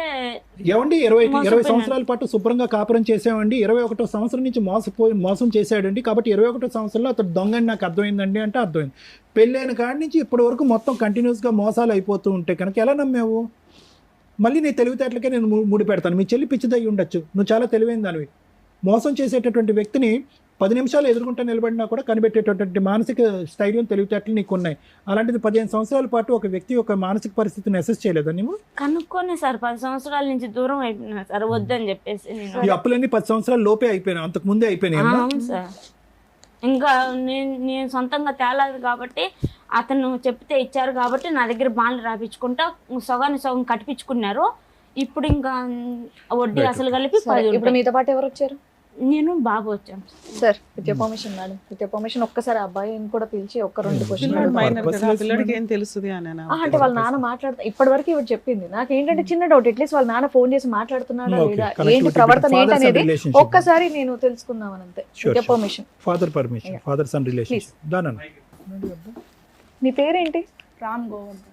ఏం చదువుకుంటున్నావు? 7th standard. ఇప్పటి వరకు మీ మమ్మీ చెప్పిందంతా అక్కడ కూర్చొని విన్నావు. నువ్వేమన్నా చెప్పాలనుకుంటున్నావా? చెప్పు మేడం. చిన్నప్పటి నుంచి నాకు 3 years ఉన్నప్పటి నుంచి మా నాన్న ఎలా ఉంటాడో నాకు తెలియదు మేడం. ఇప్పుడు వరకు ఫోటోల్లో అప్పుడప్పుడు చూసా, అంటే ఇప్పుడు చూడను, నాకు మా నాన్న అంటే ఇష్టం లేదు. ఫోన్ లో మాట్లాడతాడు ఎప్పుడన్నా? మీ నాన్న లేదు. ఎప్పుడన్నా మీ ఇంటికి వచ్చాడా? నా పిల్లోడు నాకు కావాలి తీసుకెళ్లిపోతానని ఎవరన్నా పంపించాడా? బయట బాబు వచ్చే నాన్న నిన్ను ఖతార్ తీసుకెళ్లిపోతాను, దుబాయ్ తీసుకెళ్లిపోతాను. స్కూల్ కి వెళ్ళేటప్పుడు మధ్యలో ఫాలోయింగ్స్ అట్లా చేస్తూ ఉంటాడు. వచ్చేవాడా? డైరెక్ట్ గా రాడు మేడం, ఎవరినైనా పెట్టించాడు. అలా నీకెలా తెలిసింది వాళ్ళు నీ కోసం వచ్చారని? అంటే శ్రీచక్ర స్కూల్లో చదువుతా ఉన్నాను మేడం, 1st to 4th. ఎన్ని సంవత్సరాల క్రితం స్టోరీ ఇది? ఇది ఫస్ట్ క్లాస్ నుంచి 1st నుంచి 4th వరకు చదువుకుంటా ఉన్నాను. అంటే 2 years బ్యాక్. చదువుకునేటప్పుడు నేను థర్డ్ క్లాసు 4th క్లాసు ఈ 2 ఇయర్స్లో బాగా నేను వెళ్తూ ఉంటా కదా సింగిల్గా రోడ్డు దాటుకొని వెళ్తూ ఉంటా భయం లేకుండా. వెళ్ళేటప్పుడు అక్కడ రోడ్లో బండి వేసుకొని ఆగుంటారు మేడం ఎవరన్నా ఇద్దరు. అప్పుడు ఇట్లా పిలుస్తారు, రే చిన్న ఇటు రారా అని. ఏం నా అన్నప్పుడు మీ నాన్న ఫోన్ చేసినాడు మాట్లాడు అని చెప్పి వీడియో కాలు వీళ్ళు ఫోన్ నాకు చూపిరు మేడం, ఇటు పెట్టి చూపిస్తారు. అది నాకు ఎలా తెలిసిందంటే మా అమ్మకి చెప్పిన, మా అమ్మ అప్పుడు వచ్చేటప్పటికి వాళ్ళు ఉండరు, వెళ్ళిపోయి ఉంటారు. ఫోన్లేనా నాన్నే కదా మాట్లాడొచ్చుగా, మాట్లాడకూడదని నువ్వెందుకు అనుకుంటున్నావు? చిన్నప్పటి నుంచి జరిగేది చూసానే ఉన్నాను కదా మేడం. నువ్వేం చూసావు నాన్న? నువ్వు పుట్టినప్పటి నుంచి మీ నాన్న ఎప్పుడు డైరెక్ట్ గా చూడలే, మీ అమ్మ చెప్పింది వినటమే తప్ప. అది అబద్ధాలు అయి ఉండొచ్చు కదా. మీ ఇంట్లో మీ పిన్న ఒకటి ఉంది, మీ అమ్మ కూడా అలాగేనేమో అమాయకురాలేమో అని నువ్వెందుకు అనుకోలే? అంటే నేను లేకుండా నాన్నతో మాట్లాడొద్దు నా అమ్మ ఎప్పుడన్నా చెప్పిందా? చెప్పలేదు సార్. మరి ఒకసారి మాట్లాడి ఉండాల్సింది. మీ నాన్న నీతో ఎలా మాట్లాడతాడో నీకు తెలిసి ఉండేదిగా. మాట్లాడమంటే ఫస్ట్ లో ఒకసారి మాట్లాడినా మేడం, ఫస్ట్ స్టార్టింగ్ లో. సరే ఓకే మాట్లాడలేదు నాన్న. దానికంటే ఇంపార్టెంట్ పాయింట్, నీకు ఇప్పుడు 7వ తరగతి అంటే నీకు 12 సంవత్సరాలు నాన్న. Simple question. 13 8 ఉండాలా? ఈ కరోనా వచ్చినప్పుడు ఒక ఇయర్ స్కిప్ అయిందా? సరే పర్లేదు నాన్న, నువ్వు తెలివైన చాలా సక్సెస్ఫుల్ అవుతావు లైఫ్లో. ఈ ఆలోచనలు అన్నిటిలోంచి బయటపడితే చాలా సక్సెస్. నీకు ఒకటే ప్రశ్న. మా అమ్మ కూడా చెప్తా ఉంటా సార్, నేను ఇలాంటి ఆలోచనలు ఏం పెట్టుకోవద్దు, వదిలేయి వచ్చినప్పుడు చూసుకుందాము అని చెప్తా ఉంటారు సార్. అన్ని వదిలేయగలదురా నాన్న. అమ్మ అప్పేలా వదిలేస్తుంది? అప్ప ఎవరు కడుతుంది? అమ్మ గుడ్డిగా పెట్టినటువంటి సంతకాల వల్ల ఆ భారం అంతా ఇప్పుడు నెత్తిమే పడి అది కాస్త నీమే ప్రభావం పడి చిన్నపిల్లడు నువ్వు ఏడ్చే పరిస్థితికి వచ్చింది నాన్న. 6 ఇయర్స్ అప్పుడు నీ మెడ మీద ఎవరైనా కత్తి పెట్టడం అనేది నీకు గుర్తుందా? బాబు మెడ మీద కత్తి పెట్టినప్పుడు బాబు 3 సంవత్సరాలు బాబు 3 ఇయర్స్ అమ్మా. సో మీ నాన్నతో ఒక్కసారి కూడా ఫోన్లో మాట్లాడటం కానీ చూడలేదు? నేను మీ నాన్నతో మాట్లాడిస్తాం, మాట్లాడతావా? మాట్లాడవా? మీ నాన్నతో కలుస్తావా? కలవా? మీ నాన్న మంచిగా మారాను నువ్వు కావాలని వస్తాడు నీ దగ్గరికి, వెళ్తావా? మీ అమ్మ వెళ్తావా? మీ అమ్మ కలుస్తుంటానన్నా వెళ్ళవా? నన్ను నువ్వు ఈరోజు సూపర్ డైలాగ్ ఏమని చెప్పా తెలుసా? మంచి మాట, అసలు నాకే అసలు మైండ్ బ్లోయింగ్. ఏమని చెప్పా తెలుసా? అమ్మ ఈ గొడవంతా ఎందుకమ్మా, వదిలే అమ్మ, మన ఇద్దరం సుఖంగా ఉందాం, నువ్వు టైలరింగ్ చేసుకుని నువ్వు కష్టపడుతున్నావు, నేను చదువుకుంటున్నాను, హ్యాపీగా ఉన్నదాన్ని నువ్వు మాట అన్నావు చూడు, నువ్వు హీరోరా, నిజంగా హీరో. మీ అమ్మలో ఉన్న ప్రాబ్లం ఏంటో ఒక్కసారి మాకు చెప్తావా? అమ్మ బాధపడుతుంది, అమ్మ కష్టాల్లో ఉంది కాదనట్లేదు. పిన్నిని చూసుకోవాలి, నిన్ను చూసుకోవాలి. పిన్ని కూడా మానసికంగా బాగాలేదు, పిన్నిని నేను అడ్మిట్ చేయిస్తాను, పిన్నిని బాగా చూసుకునేటట్టు ఉంటాను. ఇక మీ ఇద్దరు ఒకరినొకరు చూసుకోవాలి. కానీ మీ అమ్మ ఎలా మారాలనేది నాకు ఒక్కసారి చెప్పు. మా అమ్మ అంటే సార్, మా నాన్నకి మా అమ్మకి ఏ సంబంధం ఉండకూడదు సార్, అసలు ఉండకూడదు. అంటే ఈ డైవర్స్ అలాంటివి ఉంటాయి కదా, అవి ఇప్పించి మా అమ్మకి ఏం సంబంధం ఉండకూడదు సార్. నీకు నాన్నొద్దు, అమ్మకి భర్త కూడా ఉండకూడదు. మేమిద్దరము ఎలాంటి సమస్య లేకుండా బాగా ఉంటే హ్యాపీగా ఉండాలి. ఇక్కడ సమస్య మీ అమ్మ నాన్న, నీకు తెలుసా ఆ సంగతి కదా? ఇంకొంచెం పెద్దోడు అవ్వాలి, నీకు విషయాలు తెలియాలి. 13 ఏళ్ళ అబ్బాయి వచ్చి very bad, very sad and bad, very sad. జాగ్రత్త, నువ్వైతే బాగా చదువుకో. సార్ మీరు విన్నారు కదా సార్, మీరేమంటారు? అమ్మ డివోర్స్ పేపర్ కూడా ఉందా? సంతకం డివోర్స్ లేదా? అక్కడి వరకు వెళ్ళలేదా వ్యవహారం? అంటే 498 ఒకటే వేశారు సార్, అది పోలీస్ స్టేషన్ కాబట్టి, అది 2018లో వేసింది. బాబు పేరు ఏంటమ్మా? రామ్ గోవర్ధన్ సార్. ఏంటమ్మా పిల్లోడు తెలుసా? వాడు చాకువాడు, వాడు వదిలేసేవాడు, హీరో అయిపోతాడు, నడిపిస్తాడు వాడు. వాడిని కరెక్ట్ వాతావరణం ఆడికి ప్రపంచాన్ని నడిపిస్తాడు వాడు. నన్ను వాడిని చదివించాలంటే నాకు ఇప్పటి నుంచే చాలా భయం. నేను అన్నాను కదా నువ్వు తెలివైందాను అన్నావు కదా, నీ కొడుకు కూడా చాలా తెలివైనవాడు, ఇద్దరు చాలా తెలివైన వాళ్ళు. 4 సంవత్సరాలు బిడ్డప్పటి నుంచి నల్లుతానే ఉన్నాడు సార్ బాబు ప్రతి ఒక్క విషయంలో. అమ్మ జ్యోతి, ఇక్కడ ఇష్యూ అనేది చాలా సింపుల్ అమ్మా. Okay, simple in the sense that అర్థం చేసుకోవటానికి సింపుల్, అనుభవించడానికి చాలా కష్టం. నీ స్థానంలో కూర్చుని బయట పెట్టడం అనేది ఇంకా కష్టం, వాడి స్థానంలో కూర్చుని ఏంద్రయ్య గోలా అని అనుకోవటం ఇంకా కష్టం. చిన్నపిల్లోడు వాడు ఇక్కడ కూర్చుని రామ్ గోవర్ధను ఈరోజు పరీక్ష పోయిందని ఏడవట్లేదు, టీచర్ ఏడిపించిందని ఏడవట్లేదు, ఫ్రెండ్స్ కొట్టారని ఏడవట్లేదు, ఈ డబ్బులు లేవని ఏడవట్లేదు. వాడు ఎందుకు ఏడుస్తున్నాడు ఈరోజు? ఏంది సార్ ఈ చిక్కుముడి సమస్య? పుట్టేరుగు నాకు 12 సంవత్సరాలు 13 సంవత్సరాలు. ఏంటి దరిద్రం? చాలామంది తండ్రి కావాలి, అమ్మకు ఒక భర్త కావాలి, ఒక మగదిక్కు కావాలనుకుంటారు. నేను వద్దు అనుకుంటేనే నా జీవితంలో 12 సంవత్సరాలు గడిచిపోయినాయి సార్, ఏంటి సార్ ఈ బ్రతుకని చెప్పాడు ఇక్కడ కూర్చుని కంటతడి పెట్టుకుంటే. ఇంతకంటే కర్మ ఉందమ్మా. ఈరోజు ప్రపంచం అక్కర్లేదు, పద్మవ్యూహం అనేటటువంటి ఈ వేదిక అక్కర్లేదు. అసలు నువ్వు ఏం చెయ్యాలి అనేటటువంటి దానికి ఇక్కడ ఒక లాయర్ అయినా, ఒక డాక్టర్ అయినా, ఒక కౌన్సిలర్ అయినా, ఒక పెద్ద అయినా, ఒక దిక్కైనా, ఒక తల్లి అయినా, ఒక తండ్రి అయినా నీ కొడుకు చెప్పేస్తాడు నీ కౌన్సిలింగ్. నీ కొడుకు చెప్పేస్తాడు కౌన్సిలింగ్, ఏమీ అక్కర్లేదు, సింపుల్ లాజిక్ ఇక్కడ. అమ్మ బురద అంటుకుంది, కడుక్కుందాం. బురద అంటుకున్న చోట మళ్ళీ ఇంకా బురద అంటించుకుని ఇందాక నువ్వు అన్న మాట చూడు, ఆ మాటకి నేను ఒకటి చెప్పాను కదా సార్, నమ్మి మోసపోయాను అంటే ఎవరికైనా కూడా నమ్మి మోసపోవటం అనేటటువంటి మాట అనే హక్కు ఒకటి కానీ 2 సార్లు కానీ ఉంటుంది. 10-12 సంవత్సరాల పాటు నమ్మి మోసపోయాను అనేటటువంటి మాట అచ్చిరాదమ్మా. ఈరోజు ఎవరి జీవితం ఎవరు బ్రతుకులు తాకట్టు పెట్టో చెప్పు. నీ జీవితం ఎలాగ ఇలా అయ్యింది. ఈరోజు ఒక వ్యక్తి చేతిలో మోసపోయావు, ఈరోజు వాడి జీవితం, వాడి భవిష్యత్తు. ఈరోజు వాడు తండ్రి ఉందనుకోవాలా, తండ్రి లేడనుకోవాలా? నన్ను అదే అడుగుతాడు సార్. మీ వేళ్ల మీద లెక్క పెట్టచ్చు. ఈ వేదిక మీద ఉన్నటువంటి నాకున్న అనుభవంతో కానీ, రమ్య మేడంకు ఉన్నటువంటి అనుభవం కానీ, శ్రీవాణి గారికి ఉండేటటువంటి ఆలోచనతో కానీ వేళ్ల మీద లెక్క పెట్టచ్చు. ఎంతమంది పిల్లలు వచ్చి ఇక్కడ కూర్చుని మా అమ్మ నాన్నకి డివోర్స్ ఇప్పించి మా నాన్నతో ఎటువంటి సంబంధం లేనటువంటి వాతావరణం క్రియేట్ చేయండి సార్ అని ఎంతమంది అడిగారో చెప్పి ఇక్కడ ఉన్న వాళ్ళని అడుగు, ఎవరు అడగరు. ఒక 13 సంవత్సరాల పిల్లోడు వచ్చి ఈరోజు అది అడిగాడు అంటే కనుక 13 సంవత్సరాల పాటు వాడు ఎంత నరకం అనుభవించాడు అనేది మనకి ఇప్పుడు లెక్క తెలిసిపోతుంది. వాడికి తెలియనటువంటి వయసులో జరిగినటువంటి అన్యాయాలు ఆ 2-3 సంవత్సరాలు కువైట్లో ఉన్నవి అవి ఇంకా ఘోరాతి ఘోరం. వాడికి ఊహ తెలియదు కాబట్టి ఈరోజు నువ్వు చెప్తుంటే వాడు విన్నాడు. ఒకటమ్మా, ఈరోజు ఎదురుగా తండ్రి ఎదురుగుంటా ఉండి అదే ఊర్లో తండ్రి ఉంటే కనుక వీడు ఆ తండ్రిని ఏం చేసి ఉండేవాడో నాకు తెలియదు. కానీ ఈరోజు అతను అదృష్టమో నీ దురదృష్టమో నాకు తెలియదు, కానీ ఈరోజు అతను ఫిజికల్గా దూరం అయిపోయాడు తండ్రితో, మెంటల్గా తండ్రితో ఆడికి కనెక్టివిటీ లేదు. ఈరోజు తల్లి ఎదురుగుంటా ఉండి తల్లితో కనెక్టివిటీ లేదు. ఎదురుగుంటా కొడుకు ఎదుగుతున్నాడు, కానీ తల్లి ఒక మానసిక పరిస్థితిలో ఒక కొడుకుని చూసుకుని ఆస్వాదించి పెంచి పెద్ద చేసి వాడి తెలివితేటల్ని వాడి భవిష్యత్తుని తీర్చిదిద్దేటటువంటి మానసిక పరిస్థితిలో లేడు అంటే కనుక ఈరోజు వాడు ఒక్కడగా ఉన్న 2 తల్లిదండ్రులు ఉన్న అనాథవాడు. అర్థమైందమ్మా? అంటే నాకు 10 లక్షల గురించి లెక్క నాకు తెలియదమ్మా, 15 లక్షల గురించి కూడా నాకు తెలీదు. నీకు అది భారం అనిపిస్తుందేమో. ఈరోజు తెలివితేటలు ఉన్నాయి, కాళ్ళు చేతులు శుభ్రంగా పనిచేస్తున్నాయి. నువ్వు కష్టపడి ఉంటే కనుక ఈ పాటికి ఎన్ని లక్షలు సంపాదించి ఉండేది. లక్షలు కాకపోయినా కొంత వ్యవధిలో కొంతవరకు సంపాదించేవాడు. వాడు ఎక్కడ పడితే అక్కడ సంతకాలు పెట్టకుండా ఉండుంటే కనుక ఎన్ని బ్రతుకులు ఈరోజు కాపాడు ఉండేదానో తెలుసా, ఎన్ని భవిష్యత్తులు కాపాడు ఉండేదో తెలుసా నువ్వు? అది లేదు. నీ కష్టం మీద నిజంగా ఎవరికైనా ఆశ్చర్యం కలుగుతుందమ్మా. ఈ అమ్మాయి మాట తీరులో తెలివి ఉంది, ఆలోచనలో తెలివితేటలు ఉంది, ఎవరు వెనక ముందు లేరు. ఓకే, చెల్లి తన మీద డిపెండ్ అయ్యి ఉందంటే కొన్ని సంవత్సరాల పాటు చెల్లి నీ మీద డిపెండ్ అయ్యింది. చెల్లిని రీహాబిలిటేషన్ యూనిట్లో తీసుకోవడానికి NGO ఆర్గనైజేషన్స్, సోషల్ ఆర్గనైజేషన్స్ చాలా ఉన్నాయి. ఈరోజు నీ కొడుకుని అలా పెట్టుకుని నువ్వు ఏదో ఉద్యోగం చేసుకుంటే కనుక ఈరోజు ఈ పరిస్థితికి చాలా వరకు ఒకటి ఉండేది. కానీ నువ్వేంటంటే రోజుకి 1000 రూపాయలు సంపాదించుకుంటాను సార్. నేను మిషన్ కొట్టి బ్యూటీ పార్లర్ పనిచేసి నాకు కొంచెం టచింగ్ ఉంది సార్ నాకు. కానీ ఈ సమస్యల వల్ల నేను చేసుకోలేకపోతున్నాను. ఈ సమస్యలు ఒకటే తల్లి, నేను అంటే కనుక నీకు కోపం రావచ్చు. సమస్యలు ఉన్నాయిరా బాబు డాక్టరు అంటే కనుక లేవని నువ్వు అంటావేంట్రా బాబు అని నీకు అనిపించచ్చేమో, కానీ నా మాట కూడా 1 నిమిషం అని.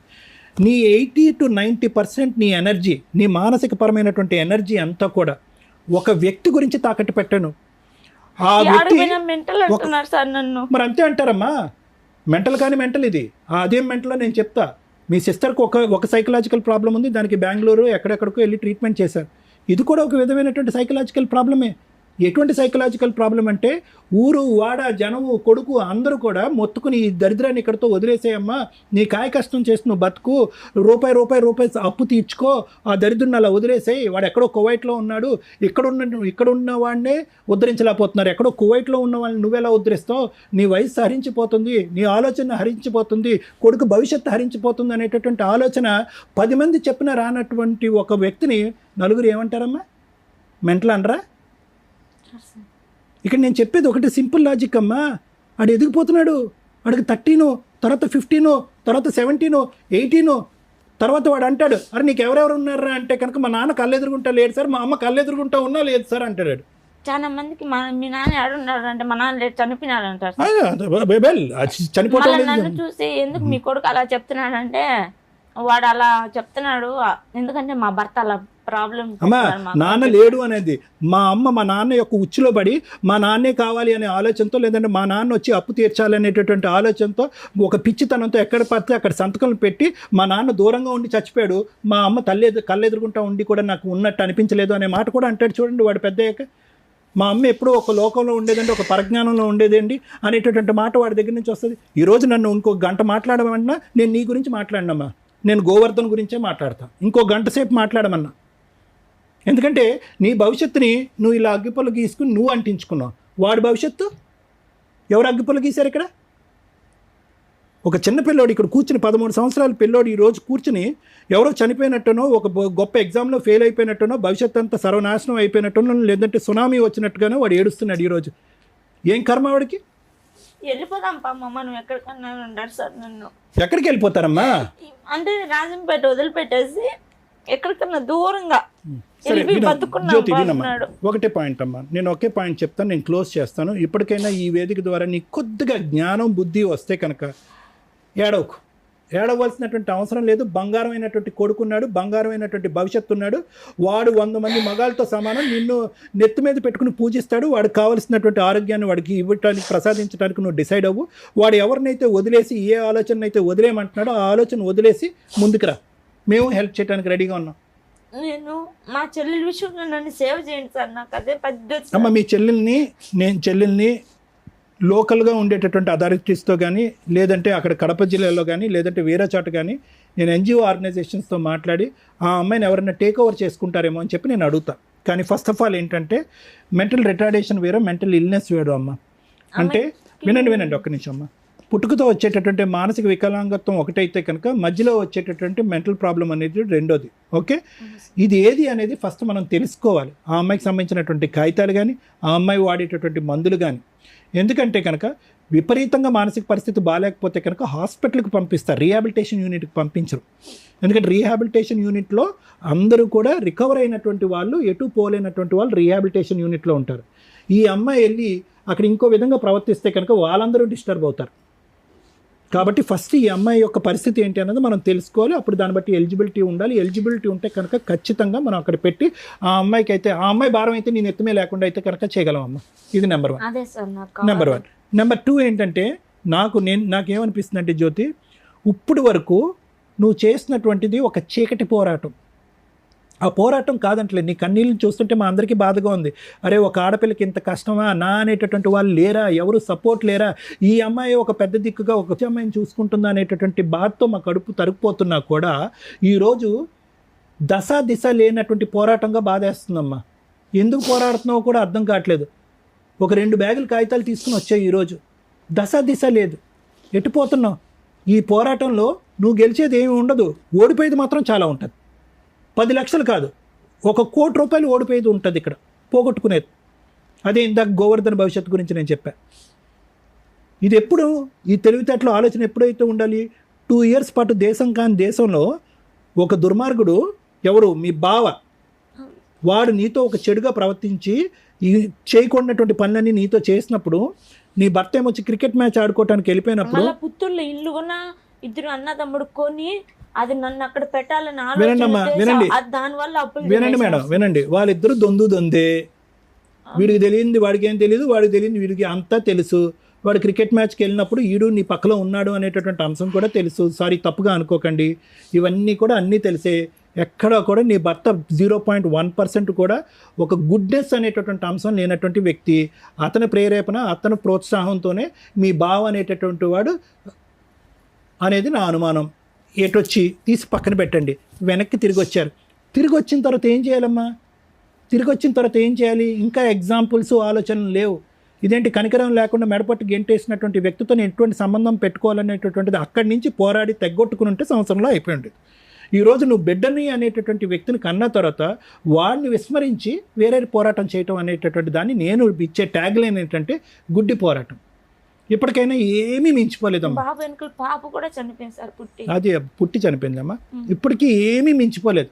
నువ్వు ఈ డిప్రెషన్, మానసిక పరమైనటువంటి డిప్రెషన్ నుంచి బయటికి రా. మీ సిస్టర్కి ట్రీట్మెంట్ కాదు, నువ్వు కొద్ది ట్రీట్మెంట్ తీసుకుంటే కనుక కొద్ది మానసికంగా తేరుకుంటావు. ఎవరో కోరిక తీర్చవలసినటువంటి అవసరం లేదు. నీ కన్న కొడుకు కోరినటువంటి కోరికని తీర్చు. అది డివోర్స్ ఒకటి అడిగాడు, రెండోది ఎటువంటి సంబంధం, నాన్న గురించి ఎటువంటి ఆలోచన, ఆ వ్యక్తి యొక్క ప్రమేయము మా ఇంట్లో లేకుండా చూడండి, ఈ వేదికని నేను అదే కోరుకుంటున్నానని చెప్పి మేడంకి వచ్చి పాదావందనం చేశాడు. వాడు వచ్చి వాడికి ఉండేటటువంటి ఇంగితంలో మీరు 10% డెవలప్ చేసుకుంటే వాడి భవిష్యత్తు బ్రహ్మాండంగా ఉంటుంది. ఇది నా గ్యారంటీ. Madam 2 questions. మీ ప్రాపర్టీ వాల్యూ ఎంత ఉంది ఇప్పుడు? ఇప్పుడు ఎకరా వచ్చి 9-8 పోతుందంట మేడం. ఎన్ని ఎకరాలు ఉన్నాయి మీకు? 4 ఎకరాలు మేడం. 4 ఎకరాలు ఉంది. అది డీకేట్ మేడం, పట్టాది కాదు ఆ సైడ్ అంతా. ఓకే, అలా అయినా అమ్మగలిగితే అమ్మొచ్చు. సో ఓకే, నీ పేరు మీద 4 ఎకరాల పొలం ఉంది. పాస్బుక్ నా పేరు మీద లేవు. ఎవరి పేరు మీద ఉన్నాయి? అంటే భూంగల్ వాళ్ళ పేరు మీదే ఉన్నాయి. ఆన్లైన్ లో ఎవరి పేరు ఎక్కిందమ్మా? ఇచ్చేసావు వాళ్ళకి. సో తాకట్టు పెట్టావు కాబట్టి తనఖా వాళ్ళ పేరు వాళ్ళ మీదకి దగ్గరే వెళ్ళింది. ఉన్నాయి. మీరు అమౌంట్ రిలీజ్ చేసినప్పుడు వాళ్ళు మళ్ళీ మీకు రిజిస్ట్రేషన్ ఇవ్వడం లేదు మేడం. ఇప్పుడు ఏమైనా అనేస్తుందా? ఏం చేసుకుంటారో చేసుకొని ఉంటుంది. ఇంకా వాళ్ళ దగ్గర ఎంత అప్పు ఉంది? వాళ్ళ దగ్గర నేను 3,50,000 కుదవ పెట్టాను మేడం. నేను తాకట్టు పెట్టాను పాస్బుక్లు అవి. ఇది పెట్టి కూడా ఇది 10 సంవత్సరాలు అవుతుంది. 10 సంవత్సరాల నుంచి ఇటు ఇరకపి 5 లక్షలు. ఇంకా బాండ్ పేపర్లు తీసుకుంటున్నారా? నీ డబ్బులు నువ్వు ఇచ్చేస్తే వాళ్ళు ప్రాపర్టీ ఇవ్వడానికి రెడీగా లేదు మేడం. 3 ఏళ్ళు అయిపోయింది. అయిపోయింది. ఇక 4 ఎకరాలు ఉంటాయి కదా. అంటే నాకు చెప్పలేదు కాబట్టి నేను అడ్డం తిరుక్కున్నా మేడం. అంటే పొజిషన్ లో నువ్వు లేవు. వాళ్ళే చేసుకుంటున్నారు, వాళ్ళే కౌలు చేసుకుంటున్నారు. కౌలు చేయలేదు, ఖాళీగా ఉందా? ఖాళీగానే ఉంది. నువ్వు టైం అయిపోతుంది కదా బాండుకు, రాపిచ్చిన బాండుకు నువ్వు ముందు చెప్పాలి కదా ఒక మాట. నాకు చెప్పుకోకుండా ఇప్పుడు అయిపోయింది నేను అమ్మేస్తున్నానంటే అది ఎలా అవుతుంది అని చెప్పి నేను అడ్డం మాట్లాడినాను మేడం. బీడ్ భూమి అమ్మా, సారీ మేడం. బీడా ఏం డీకేటి బీడ్ ఉంది. అదే సాగులో బోర్ ఉందా లేదా? వేసుకోవాలి, బోర్ వేసుకొని సాగుబడి సాగులో ప్రస్తుతానికైతే సాగులేదు. లేదు. ఎందుకు ఇట్లాంటి వాళ్ళందరూ సుమన్ టీవీకి, పద్మవ్యూహం ప్రోగ్రామ్కో, లేకపోతే మేము ఎక్కడున్నామో అక్కడికో ఎందుకు వస్తున్నారు? ఈ స్టేజ్ నుంచి సుమన్ టీవీ తరపు నుంచి గవర్నమెంట్ని రిక్వెస్ట్ చేస్తున్నాను, ఇక్కడ ఇమీడియట్గా లీగల్ సపోర్ట్ దొరికిద్దానో, సైకలాజికల్ సపోర్ట్ దొరికిద్దానో, ఇమీడియట్ న్యాయం దొరికిద్దానో ఇక్కడ దాకా వచ్చేస్తున్నారు. గవర్నమెంట్ చెయ్యట్లేదా ఫ్రీ సర్వీసులు? గవర్నమెంట్కి సంబంధించిన ఫ్రీ కోర్ట్స్ లేవా? లీగల్ సెల్ అథారిటీస్ లేవా? ఎందుకు అవేర్నెస్ తీసుకురావట్లేదు ప్రజల్లో? మీరు అవేర్నెస్ తీసుకొని వస్తే ఇలాంటి షోల దగ్గర ఇట్లా ఏడుస్తూ జనాలు కూర్చోవలసిన అవసరం లేదు. జనాలంతా కట్టే ట్యాక్స్ ఎక్కడికి వెళ్తుంది? మీరు ఇచ్చే ఫ్రీ సర్వీసు అవేర్నెస్ జనాలకి తెలియకపోవడం వల్ల. ఆ చేసేది ఎలా ఉంటుందంటే కనీసం ఆ అడ్వర్టైజ్మెంట్ ఏంటో కూడా జనాలకి తెలియట్లే.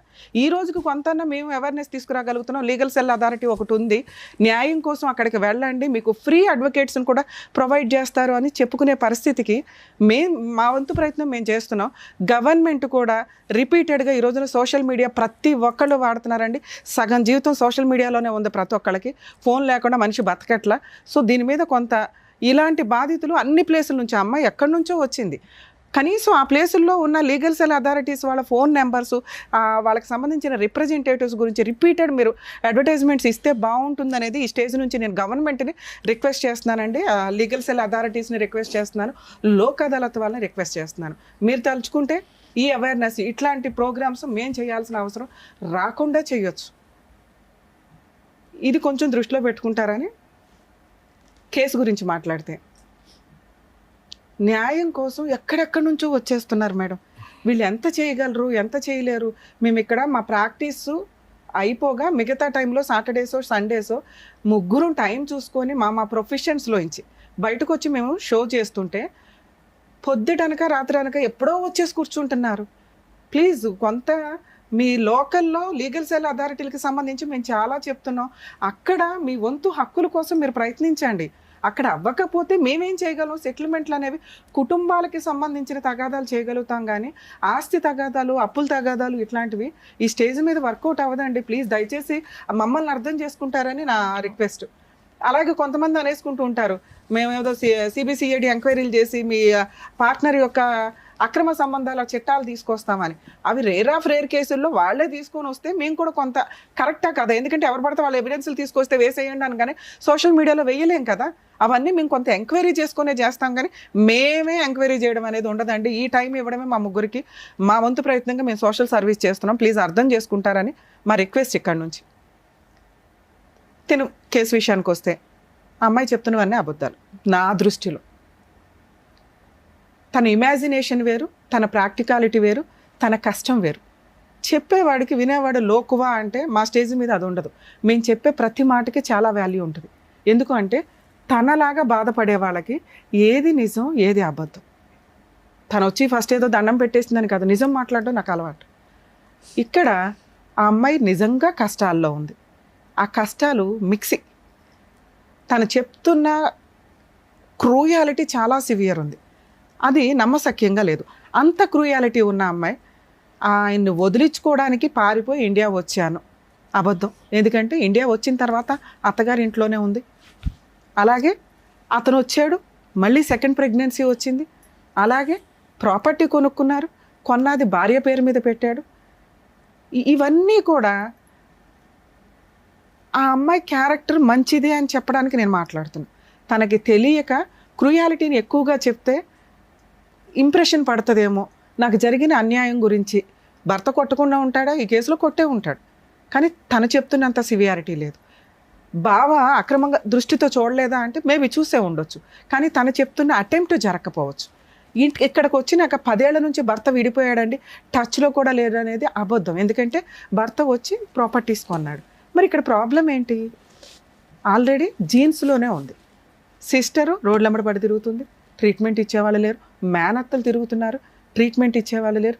ఎందుకంటే భారతదేశంలో ఉన్న 140 కోట్ల జనాభాలో వీళ్ళు ఒక నీటి బొట్టు, ఇలాంటి వాళ్ళు ఓ నదే ఉండొచ్చు. ఎందుకంటే వాళ్ళ ఆలోచన విధానం వాళ్ళకి తెలియదు, ఎలా థింక్ చేయాలి. ఎడ్యుకేటెడ్స్ వేరు, కష్టపడి సంపాదించుకునే వాళ్ళు వేరు, అమాయకంగా ఉండేవాళ్ళు వేరు. ముందు ఇక్కడ కరెక్ట్ లేకపోతే పాప మా అమ్మాయి ఏం చేయగలిగింది? ఏదో చెప్పుకుంటూ ఏదో ఫ్రీగా ఎక్కడ దొరికిద్ది. ఓన్లీ జనాలకు అవేర్నెస్ ఉన్నది పోలీస్ స్టేషన్. పోలీస్ స్టేషన్కి ఈ అమ్మాయి ఇలా వెళ్ళి చెప్తే ఏ పోలీసులన్నా ఓపిక్గా తీసుకుంటారా? ఎందుకంటే చాలా కేసుల్లో వీళ్ళది ఒక కేసు. తనకి ఎక్కడ న్యాయం జరగల. ఏంటి అంటే తన ఆలోచనలో తనకున్న కష్టం, ఆ కష్టాన్ని పిల్లోడికి నూరు పోసేసింది. వాడి ఊహ తెలిసిన దగ్గర నుంచి అమ్మ చెప్తుందే విన్నాడు. కర్మ. ఇలాంటి జీవితాలు కొన్ని 100 కోట్ల ఫ్యామిలీస్ ఉండుంటాయి. ప్లీజ్, ఇది రిక్వెస్ట్ అండి. ట్రీట్మెంట్ జ్వరం వస్తే ఏ రకంగా మెడికల్గా వెళ్తామో, వేరే కంట్రీస్లో జస్ట్ డిప్రెషన్ వచ్చినా ఇమ్మీడియట్గా సైకియాట్రిస్టుల దగ్గరకో సైకాలజీ కౌన్సిలింగ్లకో వెళ్తూ ఉంటారు. మనకేంటంటే దాన్ని పిచ్చి అనుకొని భయపడుతూ ఉంటాం. నో, ఇప్పుడున్న ప్రాబ్లమ్స్కి ఒకరికొకరికి షేర్ చేసుకోవడానికి లేరు. ఇక్కడ ఈ పిల్ల మేజర్ ప్రాబ్లం అదే. తన కష్టాన్ని షేర్ చేసుకోవడానికి సిస్టర్ కూడా కాన్షియస్లో లేదు. మరి ఎవరికి చెప్పుకోవాలి? ఈ అమ్మాయి ఎవరికైనా చెప్తే నస. మీరే ఒక 1 అవర్ వినడానికి ఇంత అయ్యి ఉంటారు, మేము 3 అవర్స్ నుంచి వింటున్నాం. ఎందుకంటే మాకు ఓపిక ఎక్కువ. ఇలాంటివి వచ్చినప్పుడు కనీసం ఫ్రెండ్స్ ఉంటే ఆ అమ్మాయికి ఫైనాన్షియల్ సపోర్ట్ కూడా అవసరంలా. ఫ్రీ లీగల్, ఆ అమ్మాయికి ఉన్న ఈరోజు కష్టం లీగాలిటీయే.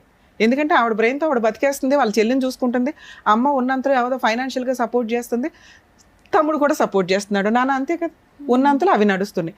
ఈ ఎఫెక్ట్ ఎవరి మీద పడిందంటే తన మీద, పిల్లోడి మీద ఎక్కువ పడింది. పిల్లోడు ఒక టాయ్ లాగా తయారైపోయాడు. ఇక ఈ పాపం ఎవరు వేసుకుంటారంటే పరిస్థితుల ప్రభావం. ఒక అమ్మాయిని పెళ్లి చేసుకొని ఆ అమ్మాయి నచ్చలేదు అంటే మీ ఆయన ఈ రోజు వరకు డైవర్స్ కేసు వేయలే. నిన్ను వదిలించుకోవాలంటే 1 నిమిషం పని. ఆయన వేరే కంట్రీలో డైవర్స్ వేయలే. ఇక్కడ నీతో 498 కేసు వేసి వచ్చినాక సెటిల్మెంట్ కావాలని అడగల. అలాగే పిల్లాడికి సంబంధించి నాకు ఈ అబ్బాయి వద్దు అని తప్పించుకొని ఎక్కడ తిరగట్లా. నువ్వు ముందు స్ట్రాంగ్గా ఉంటే మీది ఒక రకంగా కౌన్సిలింగ్ ఇస్తే అన్యోన్యమైన కాపురమే. నీ 6 ఏళ్ళు ఉన్నాయనో లేకపోతే నువ్వు ఇలా ఉన్నావనో అబ్బాయి నిన్ను ఎక్కడ పంపిలే. ఎందుకంటే చాలా అందంగా ఉన్నావు, నీకు తెలియదేమో. ఇంతకంటే అద్భుతమైన అమ్మాయి ఏ భర్తకి దొరకరు. అక్కడున్న ఆయన కెపాసిటీని బట్టి నిన్ను చూసే పెళ్లి చేసుకున్నాడు, నీతో 2-3 సంవత్సరాలు కాపురం చేశాడు, ఇండియా వచ్చినాక కూడా నీకు ప్రాపర్టీ కొన్నాడు. ఇక్కడ కష్టం ఏంటంటే ఆ ప్రాపర్టీ రోడ్డు పాలైపోయింది. నువ్వు ప్రాపర్ లీగల్ ఫైటింగ్ చేయకపోవడం వల్ల, అంటే నీకు తెలియదు, నిన్ను అనట్లే ఇక్కడ. ఎందుకంటే అడ్వకేట్స్ని పెట్టుకోవడం అనేది ఈ రోజున ఎంత కాస్ట్లీ అయిపోయిందంటే అది 10 రూపాయల 1,00,000 రూపాయలు అనే పక్కన పెడితే అది నీ రేంజ్కి ఎక్కువే. ఎందుకంటే ప్రతి రూపాయి నీకు ఇంట్లో అవసరం. మీ అమ్మ అక్కడ కష్టపడి తీసుకొచ్చి పంపిస్తుంటే మీరు ఇల్లు గడుస్తుంది, మీకు పిల్లోడిని చదివిస్తున్నావు ఉన్నంతలో. నువ్వు 100% మీ సిస్టర్ కోసం నువ్వు ఆలోచిస్తున్నావు. చూడు మేడం, 1 నిమిషం మాట్లాడినాను. మా చెల్లెల విషయంలో ఆ పాపది ఏం తప్పులేదు మేడం. నాన్న అది కూడా మాట్లాడతా. మీ సిస్టర్కి ఉన్న సైకలాజికల్ ప్రాబ్లము పెద్ద మనుషులంతా ఆ అమ్మాయి బట్టలు కూడా ఒంటి మీద ఉన్నాయో లేదో అని తీసుకెళ్ళే అంతా అన్నావు. మీ ఆయన మీ సిస్టర్ని పెళ్లి చేసుకోవడం అనేది నమ్మసక్యం కాదు. ఒకవేళ అలా ఏదైనా చేసినా లీగల్గా అది వ్యాలిడ్ కాదు. సైకలాజికల్ ప్రాబ్లం ఉన్న అమ్మాయిని కానీ మైనర్ని కానీ ఎవరైనా పెళ్లి చేసుకుంటే అది లీగల్గా వ్యాలిడ్ కాదు. వాళ్ళ మీద కంప్లైంట్ ఇస్తే చాలా సీరియస్ ఉంటుంది. మీకు కావాల్సింది ఏంటిది? Free legal advocate, free legal advice. Police స్టేషన్కి వెళ్ళండి, చేసి పెడతారు. పాపం తన వంతు ప్రయత్నంలో ఇక్కడ ఏంటంటే వాళ్ళ అక్కకి ఉన్న వాళ్ళ సిస్టర్కి 100% ఉంటే నీకు 10-20 ఉంది నాన్న. ఎందుకంటే మాకు అర్థమైపోతుంది నువ్వు మాట్లాడే విధానంలో పర్ఫెక్షనిస్ట్ లేదు, నిజాలు మిక్సీ అయిపోతున్నాయి అన్నిటిలో కలిపి. సో అసలు ఫస్ట్ ట్రీట్మెంట్కి వెళ్ళాల్సింది క్యూర్ అయ్యే ట్రీట్మెంట్ నీకే. సార్ ఏదైనా మీ ట్రీట్మెంట్ ఇప్పించాల్సి వస్తే కౌన్సిలింగ్ అనేది నీకు ఫస్ట్ ఇప్పిస్తే ఆ 10-20% ఏదైతే ఉందో పర్ఫెక్ట్ బ్రెయిన్లో నుంచి వెళ్ళిపోయి కరెక్ట్ డెసిషన్స్ తీసుకోగలుగుతాం. నెక్స్ట్ నీకున్న అప్పుల పంచాయతీ, ఇది వడ్డీ వడ్డీ వడ్డీ పెరిగిపోయింది. ఆల్రెడీ 10 ఏళ్ల క్రితం తీసుకున్న అప్పులు ఏదైతే ఉందో 4 ఎకరాలు రాయించేసుకున్నారు. 4 ఎకరాలు 15 లక్షలతో ఏ రకంగా టాలీ అవుతాయి నాన్న? అవ్వదు. ఒకవేళ మనం 3 ఇయర్స్కో 4 ఇయర్స్కో మనం మాట్లాడి ఎవరైనా పెద్ద మనుషులు కూర్చొని 2 ఎకరాలు నువ్వు తీసుకుని పోయి మిగతా ఇచ్చిపడే అనొచ్చు. లేదా 4 ఎకరాలు నువ్వు బయట బేరం పెడితే అవే 30 lakhs వచ్చేవి. ఇలా 15 lakhs పోయినా 15 lakhs మిగిలేవి వేరే చోట కొనుక్కునేదానివి. ఇవి కరెక్ట్గా థింక్ చేయట్లా మీరు. ఇప్పటికీ అమాయకంగా ఏమనుకుంటున్నారో తెలుసా? నేను మార్టిగేజ్ చేశాను, వాళ్ళ పొజిషన్లో లేరు కాబట్టి నేను రివర్స్ అయితే నా ప్రాపర్టీ నాకు ఉంటుంది అనుకుంటున్నావు. ఆల్రెడీ వాళ్ళ పేరు మీదకి వెళ్ళిపోయి 10 ఏళ్ళు అయిపోయింది. నీ పేరు మీదకి రావడం ఎట్లా? 1, అప్పు తీర్చడం ఎట్లా? 2, మీ ఆయన అంతు తేల్చడం ఎట్లా? 3, మీ అబ్బాయి అడుగుతున్న డైవర్స్ ఇప్పించడం ఎట్లా? అసలు నాన్న అనే ఊహనే ఆ పిల్లోడు భరించట్లా. నాన్న అంత క్రూయల్ అంటే నా దృష్టిలో అయితే కాదు. నాన్నకు 4 బీగితే అప్పు తీర్చేవాడు. నాన్నే లైన్లో చేసుకున్నాడు మేడం. ఇక్కడ నీతో డైవర్స్ తీసుకోవాల్సిన అవసరం అతనికి రాలా? అతను ఎక్కడున్నాడో నీకు తెలియదు, ప్రజెంట్ ఇంకో పెళ్లి చేసుకున్నాడు అనేది నీకు ఒక ఐడియా అయితే ఉంది మేడం, ఇంకో ఐడియా అయితే కూడా ఉంది. ఉన్నాయి మేడం. సో ఇప్పుడు ఆయన వద్దు అని అనుకుంటున్నాంగా మనం, మనకు వద్దు. ఏం చేద్దాం? మనకు ప్రజెంట్ ఉన్నది అప్పుల పంచాయతీ. ఇరికిచ్చేసింది నిన్ను. మీ ఆయన అప్పు తీసుకురమ్మంటే నువ్వు సంతకాలు పెట్టి తీసుకొచ్చావు. మీ ఆయన మీద కేసు వేయరు, సిగ్నేచర్లు పెట్టింది నువ్వే కదా, నీ మీద వేస్తారు. బెయిల్ లేకుండా కేసు పెడతారండి మేడం. నీ మీద నేనున్నా, నువ్వేం చేయాలో నా చెప్పు. బిడ్డ దిక్కులేనాడు అయిపోతాడు మేడం. నాన్న నువ్వు అంతకంటే ఎక్కువ ప్రాపర్టీ ఇచ్చేసావు నాన్న. ఇంకో 4 ఉన్నారు అప్పులోళ్ళు. నువ్వు ఒక లాయర్ని పెట్టుకోగలవా మీ ఊర్లో? నేను ఇక్కడ నుంచి రాలేను కదా. నువ్వు ఇక్కడ నన్ను వచ్చి అడిగింది ఏంటి? నా అప్పులు తీర్చండి అన్న. సమస్యలు ఉన్నాయి మేడం, 2 మీ వల్లే తీర్తాయి. చెప్పు. ఒకటి, మా అత్త వాళ్ళ ఊళ్ళో పెద్ద మనుషులు, లాయర్లు వీళ్ళందరూ ఒక మాట మీద అందరినీ డబ్బుతో కొనేసినారు మేడం. ఎవరు డబ్బులతో కొనలా. ఎందుకంటే నీ అమాయకత్వం, నువ్వు మాట్లాడే విధానం నీకు ఎవరు సపోర్ట్ చేయరు. నేనే చేశాను మా చెల్లెల నుంచి పెళ్లి అని చెప్పి నన్ను చాలా మెంటల్ గా కుంగదీసేస్తున్నారు మేడం. ఓకే, అది వదిలేసేనా. రెండోది వచ్చేసి, నువ్వు మా మీద కేసు పెట్టినా మాకు భయసనంగా ఉండదు, నువ్వు ఏడన్నా చచ్చిపో, నాకు బిడ్డని ఇచ్చేసి అని మాట్లాడుతున్నారు మేడం. నేను అందుకే ఫస్ట్ నిన్ను రిక్వెస్ట్ చేసింది, నువ్వు ఫస్ట్ ట్రీట్మెంట్కి వెళ్ళు అని. నువ్వు చెప్తున్న ఈ 2 నిజాలు కాదు. ఎందుకు అంటే నువ్వు మాట్లాడితే జనాలు అలాగే ఉంటారు. మా అంత ఓపిక అందరికీ ఉండదు కదా నాన్న. నిన్ను నీ బ్రెయిన్లో నుంచి అవతలకు వెళ్ళి అండర్స్టాండ్ చేసుకునేంత ఓపిక అందరికీ, అంత తెలివితేటలు ఉండవు. అందరూ నార్మల్ పర్సన్గానే ఉంటాంగా. ఎవరైనా హెల్ప్ చేయడానికి అంతంత మాత్రం ఈ రోజుల్లో. అర్థమవుతుందా? ఇప్పుడు నీకున్నవి 2 ఆప్షన్స్. ఒకటి, నీ అప్పులు తీర్చాలి, నీ మీద ఎవరో కేసు లేకూడదు, అంతేనా? నువ్వు ఒక్క లాయర్ని ఎవరినైనా పెట్టుకోగలవా? నేను ఫోన్లో మాట్లాడతాను. మీరే మాట్లాడండి మేడం, నాకు ఎవరు పలకడం. మీ ఊర్లో నాకు తెలియదు కదా నాన్న. మా ఊర్లో ఉన్నారు కానీ నెమ్మళ్ళు అన్ని ఉన్నాయి కానీ వాళ్ళు. అమ్మా మీరు మీ ఊర్లో ఒక చిన్న అడ్వకేట్ని ఎవరినైనా పెట్టుకోగలరా? నేను ఫోన్లో మాట్లాడతాను వాళ్ళతో, ఏం కేసులు వేయాలి ఏంటి అని. ఈ ఎపిసోడ్ ఈ అమ్మాయికి మాత్రమే సంబంధించండి. మేము ఇప్పుడు నేను చెప్పే కేసులు నేను ఎవరికి ఎంటర్టైన్ చేయట్లేదు, ఎవరికి చెప్పట్లా. ఎందుకంటే ఆ అమ్మాయి సైకలాజికల్గా కొంత ప్రాబ్లంలో ఉంది. తనకు జరిగిన అన్యాయం భర్త అడ్డంగా వాడుకున్నాడు. 2, అబ్బాయి లైఫ్ ఆ అబ్బాయి చూసుకున్నాడు. కేసులు వేయటానికి తనకి తెలియట్లేదు, ఏ కేసులు వేసుకుంటే ఎలా అని. ఆ అమ్మాయికి ఉన్న అప్పులకి ప్రాపర్టీ ఆల్రెడీ కొట్టేశారు. ఎవరైతే ఉన్నారో అప్పులు ఇచ్చిన వాళ్ళు, అదే నాకు తెలిసి 1-2 తీసుకొని ఉంటారు. మిగతా వాళ్ళు అప్పులోళ్ళు ఇంకా ఉన్నారు. తీసుకోవాలి మేడం, పూర్తి ఆయకం పెట్టిన వాళ్ళ దగ్గర అట్లే ఉంది. అట్లా ఉంది నాన్న, కానీ ఆ ప్రాపర్టీ నీకు వెనక్కి రాదు. ఓకే, దాన్ని అలా ఉంచండి. ఒక అడ్వకేట్ నువ్వు పెట్టుకుంటే మీరు చేయొచ్చు. అంటే నీ పేరు మీద ప్రాపర్టీ లేదు కాబట్టి, పాస్బుక్లు లేవు కాబట్టి, నువ్వు ఇన్సాల్వెన్సీ పిటిషన్ అంటే ఐపీ పిటిషన్ వేసుకోవచ్చు. ఒక 5 దగ్గర నువ్వు అప్పులు తీసుకున్నారు కదా, 4 దగ్గర 5 దగ్గర 10 మంది దగ్గర ఈ 10 మంది పేర్లు చెప్పి ఐపీ పిటిషన్ ఫైల్ చేస్తే, ఇందాక వాళ్ళు నిన్ను బెదిరించారు కదా, అరెస్ట్ వారెంట్ బెయిల్ రాకుండా నిన్ను లోపలేస్తాము అని, అలాంటి కేసు నీ మీద వేసి టచ్ చేసే రైట్స్ కూడా వాళ్ళకు ఉండవు. నువ్వు ఒక లాయర్ని పెట్టుకుంటే నేను వాళ్ళకి ఎక్స్ప్లెయిన్ చేస్తాను ఎలా వేయాలి అని. ఓకే, ఫీజులు కూడా చాలా నామినల్గా ఉండేలాగానే మాట్లాడుకో. నేను సపోర్ట్ చేస్తాను కాబట్టి డ్రాఫ్ట్ కానీ ఏదైనా జస్ట్ వాళ్ళ పని వేయటం వరకే. నువ్వు నన్ను నమ్ముకొని ఇక్కడ దాకా వచ్చావుగా. అప్పు ఎక్కొట్టడం ఎట్లా?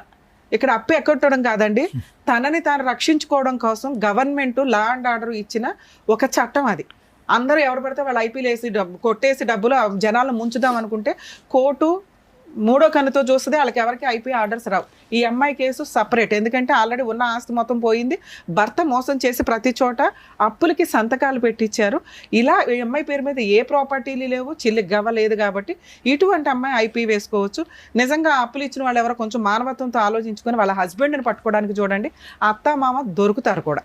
ఎందుకంటే ఈ అమ్మాయి అప్పు తీసుకొని ఏం చేసిందో మీ అందరికీ తెలుసు. మీ హస్బెండ్ వల్లే కదా, ఆయనకి పంపించిన వేషాలే కదా ఇవన్నీ. సో ఐపీ కేసు ఫైల్ చేస్తే అప్పులోళ్ళ నుంచి క్లియర్.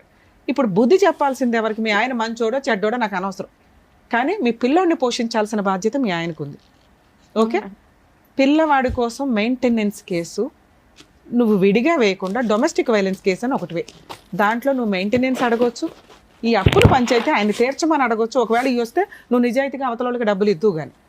అలాగే నీ పొలానికి సంబంధించి రిటర్న్ ఇమ్మని అడగొచ్చు, నష్టపరిహారం అడగొచ్చు, 10 లక్షలు 20 లక్షలు, 12 తులాలు బంగారు నాది. నీ గోల్డ్ కూడా వెనక్కి అడగొచ్చు. నేను నిన్ను ఈ స్టేజ్ మీద రిక్వెస్ట్ చేసేది ఏంటంటే, నేను నీకు ఫ్రీగా డ్రాఫ్ట్ ఇస్తాను, నేను ఇక్కడ నుంచి రెడీ చేసి నీకు కేసులు ఇవ్వగలను, కానీ అక్కడ నువ్వు ఉండి వేయించుకోవాలి అంటే అక్కడ ఒక లాయర్ని కలు. ఐపీ కేసు డొమెస్టిక్ వైలెన్స్లో పిల్లాడికి మెయింటెనెన్స్. మరి మా ఆయన ఇక్కడ లేడు కదా మేడం, ఎట్లాగా? నీ దగ్గర ఉన్న అడ్రస్ తోటే వాట్సప్ ఈమెయిల్ కూడా లీగల్గా సమన్స్ సర్వ్ అవుతున్నట్లే లెక్క. అవి సర్వ్ అయితే మీ ఆయన మీద అరెస్ట్ వారెంట్ వస్తుంది, ఇమిగ్రేషన్లో మీ ఆయన్ని పట్టుకుంటారు. ఓకే, నువ్వు ఏది ఫస్ట్ ఏది అడిగావు? నాకు అప్పులు క్లియర్ 100% జరిగిద్ది. మీ ఆయన మీద వేసే కేసు మీ అత్త వాళ్ళ సెటిల్మెంట్కి వచ్చేలాగా చేయగలుగుతాం. అతని మీద అరెస్ట్ వారెంట్ ఉంటే ఖచ్చితంగా అతను సెటిల్మెంట్కి వస్తాడు. వచ్చింది ఏదో ఫుల్ అండ్ ఫైనల్, కానీ పోరాటం అమ్మ. ప్రాబ్లం ఏంటంటే లీగాలిటీలో ఓపిక అవసరం. ఇక్కడ మీ ఆయన అందుబాటులో లేడు. 2, ఈ కేసు 2 నుంచి 3 సంవత్సరాల పైనే పడుతుంది. దీనికి నువ్వు ఓకే అంటే నేను చేయగలిగినంత హెల్ప్ చేస్తాను. 10 సంవత్సరాల నుంచి అసలు ఏం వేయలేదురా బాబు, ఈ కేసు 2018లో వేసావు. ఇది 100% పర్ఫెక్ట్ గానే చేశారు పోలీసులు నీకు. ఈ కేసు కూడా టైం పడుతుంది. కాకపోతే ఛార్జ్ షీట్, ఒక నిమిషం నాన్న, ఛార్జ్ షీట్ ఫైల్ అయ్యింది. ఈ కోర్ట్స్ యాప్ అని ఒకటి ఉంటుందండి, దయచేసి చాలా మందికి తెలియట్లేదు. అడ్వకేట్స్ చెప్తేనే డేట్ల గురించి వెరిఫై చేసుకుంటున్నారు.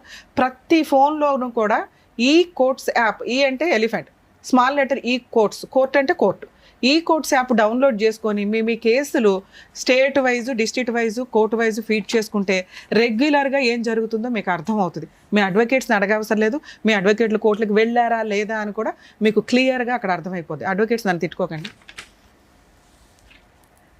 మేడం. ఇట్లాంటి కేసులో తనకి అంటే మేబీ అందరికీ ఐపీలు రావు, ఈ అమ్మాయి కేసులో ఐపీ రావడానికి అవకాశం ఉంది. మనల్ని నమ్ముకొని వచ్చింది కాబట్టి సార్ చేసి హెల్ప్ సార్ చేస్తానన్నారు. లీగల్ సపోర్ట్ లో అప్పుల వాళ్ళకి మా మొగుడు పేరు మా మొగుడికి భాగము ఇంటి స్థలం ఉంది, భూమి ఎక్కడికి పోలేదు. ఏం చేసుకుంటారో చేసుకొని నీ మీదకి రాకుండా చూడమన్నావు. నువ్వు ప్రామిసరీ నోట్లు పెట్టావు, నువ్వు ప్రామిసరీ నోట్లు నీ దగ్గర నువ్వు నీ సంతకాలతో ఉన్నాయి. మీ ఆయన ఆస్తి నీ పేరు మీద లేదు, నీ పొలం నీ పేరు మీద లేదు, కానీ ఆయకంలో ఉంది మేడం. వీళ్ళ అమ్మేసి వాళ్ళ డబ్బులు వాళ్ళకి చెల్లి పెట్టేసి మిగతా డబ్బులు తెచ్చి మాకు బాకీ కట్టాలి. 4 ఎకరాలు అమ్ముకోవడానికి అవకాశం ఉందని ఉంది మేడం. మరి అమ్మేసుకో. ఆమె ఆయకంలో పెట్టున్నామా ఇవ్వడం లేదు మేడం. నేను అదే మాట్లాడిపించిన పెద్దవాళ్ళతో. బేరం రెడీగా ఉంటే నాతో మాట్లాడిచ్చిపోని, నేను మాట్లాడతా. నిజంగా బేరం ఉంటే అప్పు వాళ్ళు ఇప్పుడు బ్యాంకులో అందరికీ అప్పులు ఉంటాయి నాన్న. బ్యాంకులో ఉన్నప్పుడు అప్పు ఎవరైతే ఉంటుందో బ్యాంక్ వాళ్ళు చూసుకొని ఇట్లా ఇచ్చేస్తారు.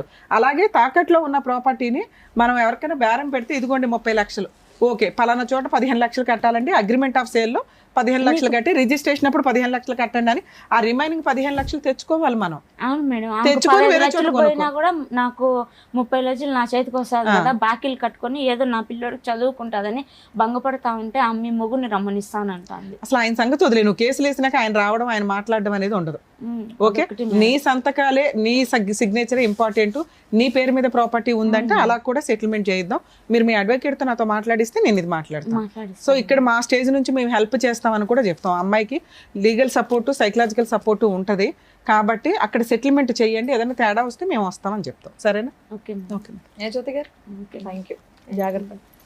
జ్యోతి గారు ఏడుస్తూ ఈ వేదిక మీద అడుగు పెట్టారు. సో చిరునవ్వుతో మీరు ఆవిడని పంపించారు. ఆవిడకి ఏం ప్రాబ్లం ఉన్నా సరే మేము సాల్వ్ చేస్తామని పెద్ద దిక్కుల్లాగా మీరు అన్నందుకు thank you so much doctor గారు. Thank you so much advocate madam. మరో కథతో మళ్ళీ కలుద్దాం.